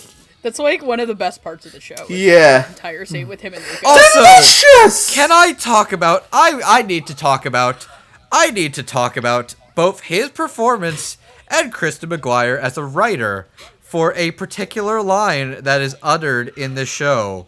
I need to go find it because I was freaking out where he is injured. He's practically can't keep consciousness anymore. He's very worn out and exhausted, and Charce is basically begging for forgiveness, and it's like, it's okay, man. You got this. And it's like, when we go to space and I go get my own ship, I want you to join it with me. Somehow, you can be my right-hand man. Which, I saw that, I'm like, oh my god, Kanata, my dude, you're bleeding out, and you just made a fucking pun. Which... I mean, that pun was kind of in the subs too, but yeah, that was a really good pun. It's okay, was it? Okay, it okay. was. Kanata Hoshijima is a badass. This boy literally took surgery on his arm with no anesthetic, and he's like 17. He took no anesthetic on that. Woo! Holy shit. He gets up, and everybody's like, shut up, it's cool. Also, I was lonely, and I wanted to say hi. Yeah. Kanata is the goodest boy that has ever been good boyed. I love him so much. And can we talk about how good he is? That even in the future, he's like dating Aries. And he goes to Charce and he's like, I want to ask her father for his blessing. And I'm like, God, I'm like, it's really sweet, but Jesus Christ, that'd be awkward. Yeah. It's awkward, but it's adorable and it's precious. And I also, can I talk about the fact that they ran a contest of what would be the most absurd prosthetic design for me? And somebody decided a pincer. Correction, it was Charce. Charce was the one who thought of fucking pincer prosthetic. I can't believe you won! No, Josh Grayle's a fucking phenomenal actor. And honestly, Kanata Hoshijima might be up there now as, like, probably top 10? I'd say top 5, but I'm not sure I'm that bold because this man has an impressive career. I definitely firmly say in the top 10. Holy shit, Josh is good. Yeah. You done? Yes, I'm done. Okay, because something I just remembered I forgot to bring up with Mega Ship because I said about how the whole thing with Princess Ava was kind of touching and heartbreaking. One of the lines that caught me off guard was when she talks about giving away the baby and she tells her father that the baby died. In the Japanese, I'm about to bring the whole room down. In the Japanese, she said that the baby died suddenly. In the English, she said the baby died of SIDS. I was like, hold up! Died of what? Whoa, what? SIDS. Oh, sudden infant death syndrome. Yeah, that caught me off guard. It did. Okay. Alright, who's next? That would be me. Alright. Okay, so starting with Megan Shipman, I haven't seen like a whole ton of her work up till now, but what I have seen I generally found to be pretty solid, and I definitely thought this is some of her strongest work. Aries in this one comes off as a total ditz, and Megan plays it up really well, whether it's Aries sometimes mixing up her words, or, you know, her heightened reaction to basically everything. Now, both of which are things I can kind of relate to, since I'm usually pretty ditzy myself. She definitely makes a lot of those antics feel very funny without ever feeling, you know, annoying, and she handles it all well enough that I never feel that the show is kind of mocking Aries for that sort of thing, and she bounces off the characters really well. I certainly like how she bounces off of Josh Grayle's Kanata, and I definitely found a lot of their interactions to be very cute, and I'm definitely very glad that ship worked out in the end. I was also very impressed with how she handled Aries' occasional moments of insight, where, you know, she shows off her whole photographic memory and how she can kind of be, you know, a little more level-headed than some of the other members of the group, and she can sound very mature when she needs to be, while, you know, still sounding like the same dork we all know and love. I thought she handled those transitions very well. And I was equally impressed with how she handled Aries' arc throughout the show, as, you know, Aries initially seems like she's the character least tied to the whole conspiracy as to why these kids have a hit on them. And figuring out whether or not the love her mom had for her was fake. I mean, but of course, when everything is said and done, Aries realizes that, you know, even if her mom wasn't biologically related to her, it doesn't make their relationship any less real. I thought that the way Megan handled that whole quiet realization was definitely very sweet. Like our Megan was saying, I thought she handled the raw emotionality of that very well, and it was a really good scene. And I just like how they kind of tied into the whole theme of the show in general. And yeah, this was definitely a very well-rounded performance, and it definitely left the strongest impression out of me out of all the ladies in the cast. So yeah, really great work, Megan. And and of course, as for Joshua Kanata, uh, like I already kind of mentioned earlier, I came into this expecting Josh to be Charce. So this was definitely a very curious casting choice for me. And especially since I'm pretty familiar with Yoshimazu Hosoya, and I know he has kind of a bit of a baritone to him, so I was kind of curious how Josh was going to handle that. But I also know that Josh is a very reliable actor, so I figured that would work out in the end. And yeah, it definitely worked out. For the second, Kanata literally dives bombs onto the screen. There's a level of energy and enthusiasm in Johnson's performance that's almost impossible not to like, and he maintains that throughout the whole show. And yeah, I just appreciate that Kanata literally just dive bombs into the show. That was great. Bless his heart. Josh is definitely no stretch in the comedy role. Didn't even the very first thing I ever heard him in was kind of an action comedy. So he's definitely very good at making Kanata sound like a total dork whenever he's not behind the captain's chair. And it's definitely funny watching him bounce off of the various personalities of the other kids in the crew. But of course, at the same time, there's definitely a very serious side to Kanata beneath all that dorkiness and bravado. And when it comes time for Kanata to act like a leader, Josh can give him a very commanding presence. And while Kanata might not seem like the kind of guy anyone would want to follow at first glance, there's just this kind of very strange charisma to him that's kind of makes him impossible not to like, and Josh just nails that very well in a way that feels incredibly natural. I also liked how well he handled everything in regards to Kanata's relationship with his teacher and his father. And I can tell that, like, Kanata isn't totally over the way his father abused him, but he's kind of done his best to limit it and, make responsibilities for his own choices, which is definitely very mature for a kid his age. And I also just gotta say that when it came to getting very emotional, yeah, Josh, he really brought his A game with this one. Between the scene where Kanata literally shouts at everyone that it doesn't matter what their parents think of them because they're all family, or, his whole screaming match with Charles in episode 11. And, I could really feel how much Josh was, like, absolutely straining his vocal cords in those moments, and it definitely helped to make those scenes feel a lot more memorable. If there was maybe one nitpick I'd have with Josh's performance, it was that when it came to playing Kanata's father, there was probably the least amount of vocal distinction between him and his parent out of the entire cast. Granted, I'm pretty familiar with Josh's general range at this point, and I know that he was clearly going as deep as he could with it, but I feel like even if you aren't that familiar with Josh as an actor, you can very easily pick up on the fact that he was voicing both characters, and it kind of makes that whole twist maybe a little more obvious in the dub. I disagree in that regard, but I see it a little. At least to me, like, honestly, I didn't catch on to the fact that they were all playing, that it was, I didn't immediately catch on to, oh, okay, the actors are playing both characters, until I heard Josh as the dad. I was like, oh, okay. Ah, okay. Yeah. Yeah. Okay, anyway, that's more of a nitpick with how he played Kanata's dad and not Kanata. Because when it came to how he played Kanata, it was definitely far and away the softer performance and a hold up for me. And I feel like he just really got every aspect of this character down to a T. It's definitely one of Johnson's best performances. And given that Johnson's a very, very good actor, that's really saying something. So, great job. And with that, we are finally going to move to final thoughts. Boy, this went late. I could make a joke, but yeah, I think we should move on. Okay. Well, since you're here, go quickly. Oh, me? Okay, cool. So, I will simply say, I think this dub is very good, very unique, but very strong, well put together. There's a lot of passion, there's a lot of light, there's a lot of humor, there's a lot of greatness into this.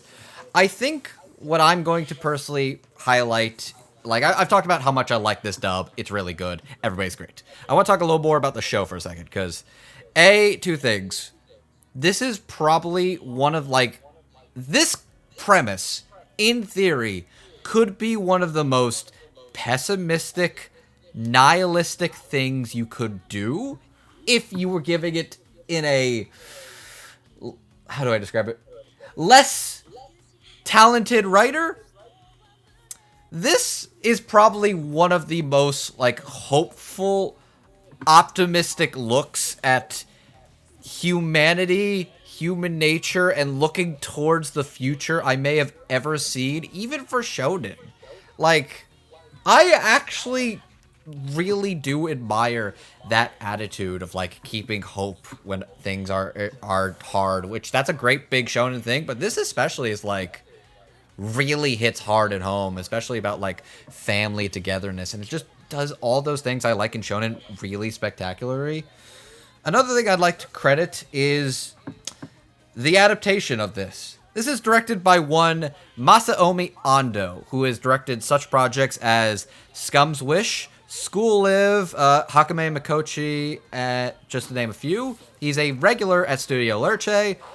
I feel he is probably one of the best directors at the studio when it comes to adapting manga to anime and knowing exactly what he needs to do to really emphasize what worked in that story, as well as adding his own creative flair. One of the things I realized, since I actually do own Volume 1, is one of my favorite scenes from the first episode isn't even in the manga, because when Aries is drifting off into space, he latches on, he grabs her, and then they just fly back to the ship. Okay. In the anime, he was off with his trajectory. He's about to fly past the ship, and he's about to go on to the dead planet. And what they do in the anime is they all link hands together, come together in the face of adversity, and work together. People who don't know each other, working together for the first time to save each other. And that is a really good addition to the show, which makes me realize this director knows what this show needed, what he needed to add to it, what he needed to adapt, and he nails it so fucking good. It just feels great, and this is a strong director, and this is just a well-made show. And they did this adaptation justice. I'm done. Okay, I'll go. So, to me, the biggest thing that I took away from Astra, having watched it through in the Japanese and the English, is that I actually do kind of prefer this in the dub format. I got a little bit more emotional, and I think I resonated with the show a little bit more in English. It's a fantastic... Here's the thing. I absolutely love this anime for doing a lot of things that I really admire in other shows that I hadn't really seen, like, a bigger name, like... It's weird I say bigger name shonen because, again, this runs in... You can read this on the Weekly Shonen Jump app on, if you're in America, and it ran in a Shonen Jump-esque magazine. To me, the biggest thing I took away from Astra as a series was that this is a series that says something that I think a lot of other anime try to, but they don't really go... But they... I'm gonna say this as a weird counterpoint. It's a bit... It does a thing like in Naruto where it's like family isn't the people who are related to you, but in the end, the people that hurt you and did bad things, and abused you for a lot of your life, sometimes they don't deserve to be forgiven, nor will they ever recant on their actions. Astra is a show that does feature... These children have essentially, except for Aries, have been abused in some way, shape, and form. They got to live as people in a sense, but they were raised at arm's length, or they were raised in the sense to be erased. And I think it's such a strong thing for a series to come out in a bit of critique in a way that is, yes, fantastical, because these are clones and they're going to do this weird, like, Get Out situation. But if you think of it as the more metaphorical sense, that what is this show saying about parents who raise their children to live vicariously through their successes?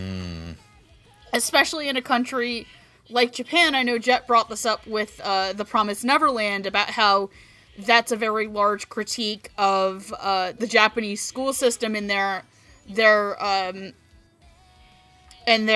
focus on test scores. And for a lot of people who are like, oh, anime and stuff can't be, like, political or shit like that, that's one a fucking lie. Have you ever watched Code Geass or Fullmetal Alchemist?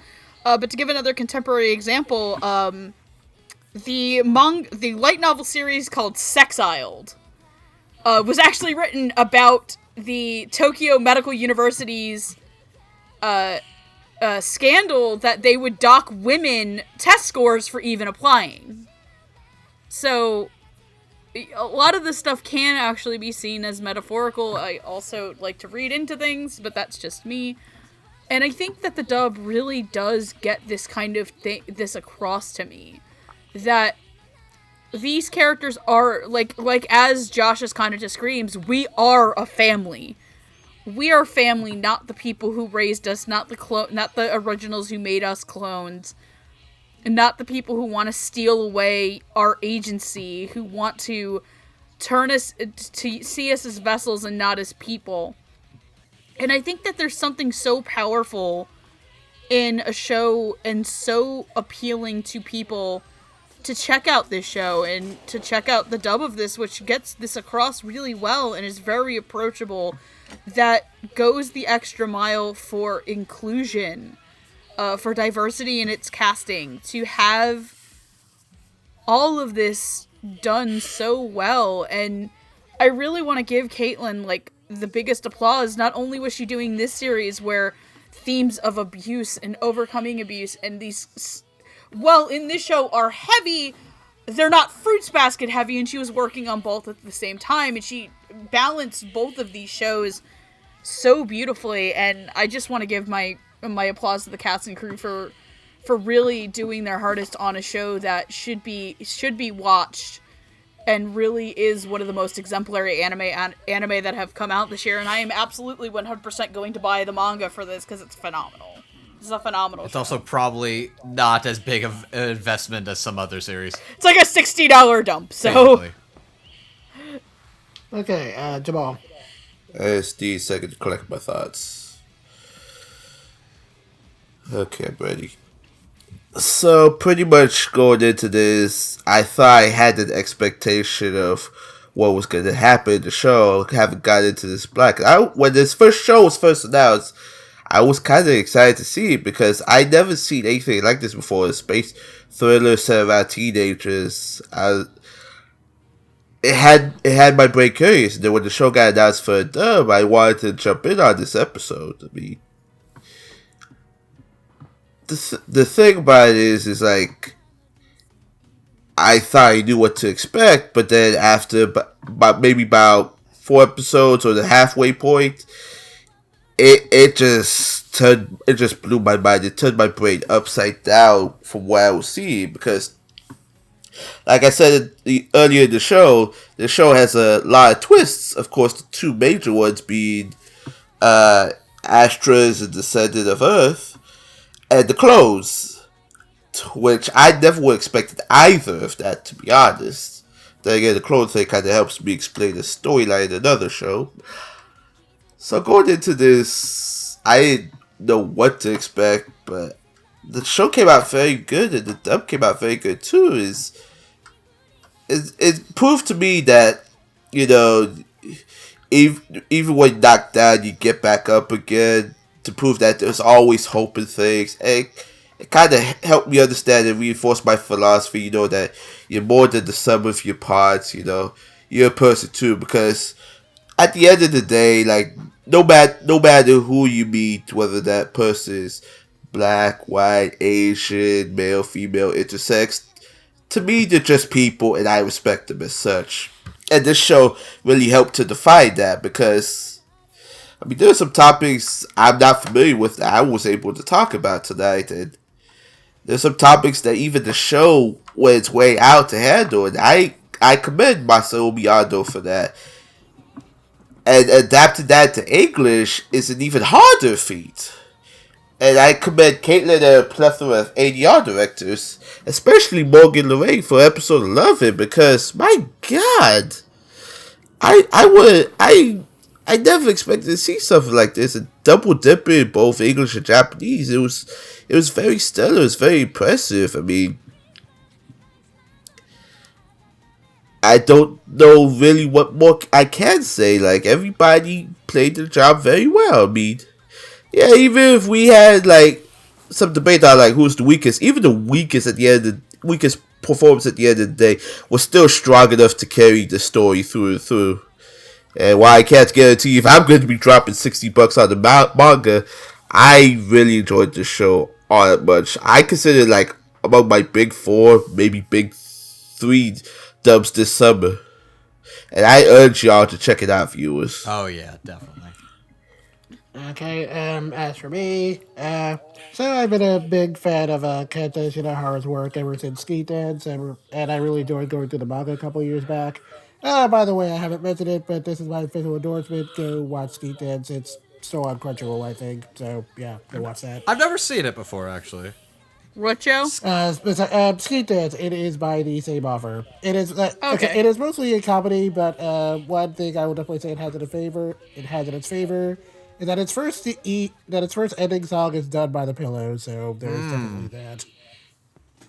Anyway, so I was a little worried how the anime was going to manage to cram the whole story of this into 12 episodes.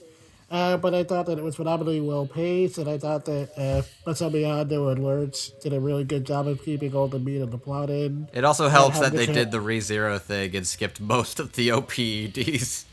That was a really smart decision. I consider that the Drifters thing at this point. I guess so, but most people consider that the ReZero thing now. Fair enough. Yeah. But anyway, I thought they did a good job of keeping in all the meat of the plot without having to cut too many corners. And it's simply a good thing because this is a really fun little sci-fi series, and it does a really good job of mixing together thriller elements with a bit of a comic relief story as these characters kind of, break free from their parents and become their own people. And there's definitely a lot of interesting discussions you can have about that, and I definitely appreciate that. As for the dub, while some parts of it were maybe a little uneven for me, and a couple of performances that totally impressed me, on the whole, I thought it was pretty solid. I mean, again, personally, I lean slightly more towards the Japanese track just because it's maybe a little smoother across the board for me. But if you want to check out the show in English, this is definitely a very solid dub, and there are definitely some really strong performances in here for me. Definitely some I might be looking at towards the end of the year. So, yeah, good job. Alrighty. Okay, and since it is very late, guys, plug yourselves very, very quickly. Where can people find you? Hi there, my name is Andrew, aka Classy Spartan. You can find me on Twitter over at MangaMan9000. I am a Funimation community manager and moderator for their forums and Discord. I'm also a podcaster for Surreal Resolutions Podcast ONA alongside our captain for tonight, Jet. Hi, I'm Megan. You can follow me at Cornero2. I just mostly shitpost and make bad puns to make Andrew cry. I do cry very badly. Hi, I'm Jamal. You can find me Jamstar529 on Twitter, Jamstar1 on YouTube. And I'm an assistant editor for the podcast. I have a couple of projects working right now. Blogs collected dust, all that good stuff. Okay, as for me, I'm Jet. You can find me on Twitter at Jet0 at dubtalk, or Divine Negro usually, just me talking about anime or manga or cartoons or whatever. You can also sometimes find me on the blog Animation Infinity, where I will occasionally write things. Right now, I'm just making my way through fall show impressions. So hopefully, I will survive that. But where can they find us, as in the Dub Talk podcast? Okay, yes, as in general, we are the Dub Talk Podcast. You can find us on Twitter, Instagram, Tumblr, all those fun places. If you would like to support us, you can do so. You can do so through Ko-fi. We have a Ko-fi account where you can donate to us. We also have. We also recently started a Patreon, and before we end things tonight, we'd like to thank some of our patrons. Crimson Akinda, Michelle Travis, Nico Robin went with Yowie Hands, Brad Mitchell, Carly Leskow. Carly Lesticow. Okay, Carly, let's go. Sorry, y'all can fix that, please. Jacob Wilson, Jared, Marco Bermudez, Marissa Lenti, and Weeby. Thank you all. You're beautiful, wonderful people, and we appreciate all the support you've given us. Yeah. Okay, yeah, thank you. You guys are awesome. Seriously. You keep the ship flying. You keep the ships flying and the puns riding. God bless. Yeah. Okay, and if you would like to, and if you would, and if you're interested in checking out Astra Lost In Space, if you would like to check out the manga, as we said before, you can find it on the weekly Shonen Jump manga app. Or you could buy the physical copies released by Viz, which are like, as we said, $50 or $60 if you want the whole series. Yeah, it is only 5 volumes long, and it's not a terribly big commitment. And if you would like to watch the anime, both subbed and dubbed, it is on Funimation now. You can subscribe to the service for, I believe it is $6.95 now. I think it's like $7.95 actually, but Okay. So you can subscribe to the service for about $7.95 now. They do offer a 2-week free trial, but be warned, they will ask for your credit card information. So if you want to do the free trial, make sure you cancel before the trial ends, or you will be charged. And with that, we are basically done here for tonight. Thanks for sticking it out, guys. oh, thanks for leading us through thick and thin, Captain. We had a fun time. We all cringed, felt hardships forever, and had some good talks. I came in pretty clutch, pretty handy with my puns. Y'all want some turgan? I'd love some turgan, thank you kindly. Too bad we don't have any just grumpy steak. No, not the grumpies! Alright. And so we are basically done here. Thanks for checking us out. Thank you for sticking with us. And remember, per Aspera and Astra, overcome hardships and reach the goal, folks. And until next time, we'll talk to you on, my friends. Ah, yeah! Yeah! Keep it stellar. Ah, yeah! 手探りを重ね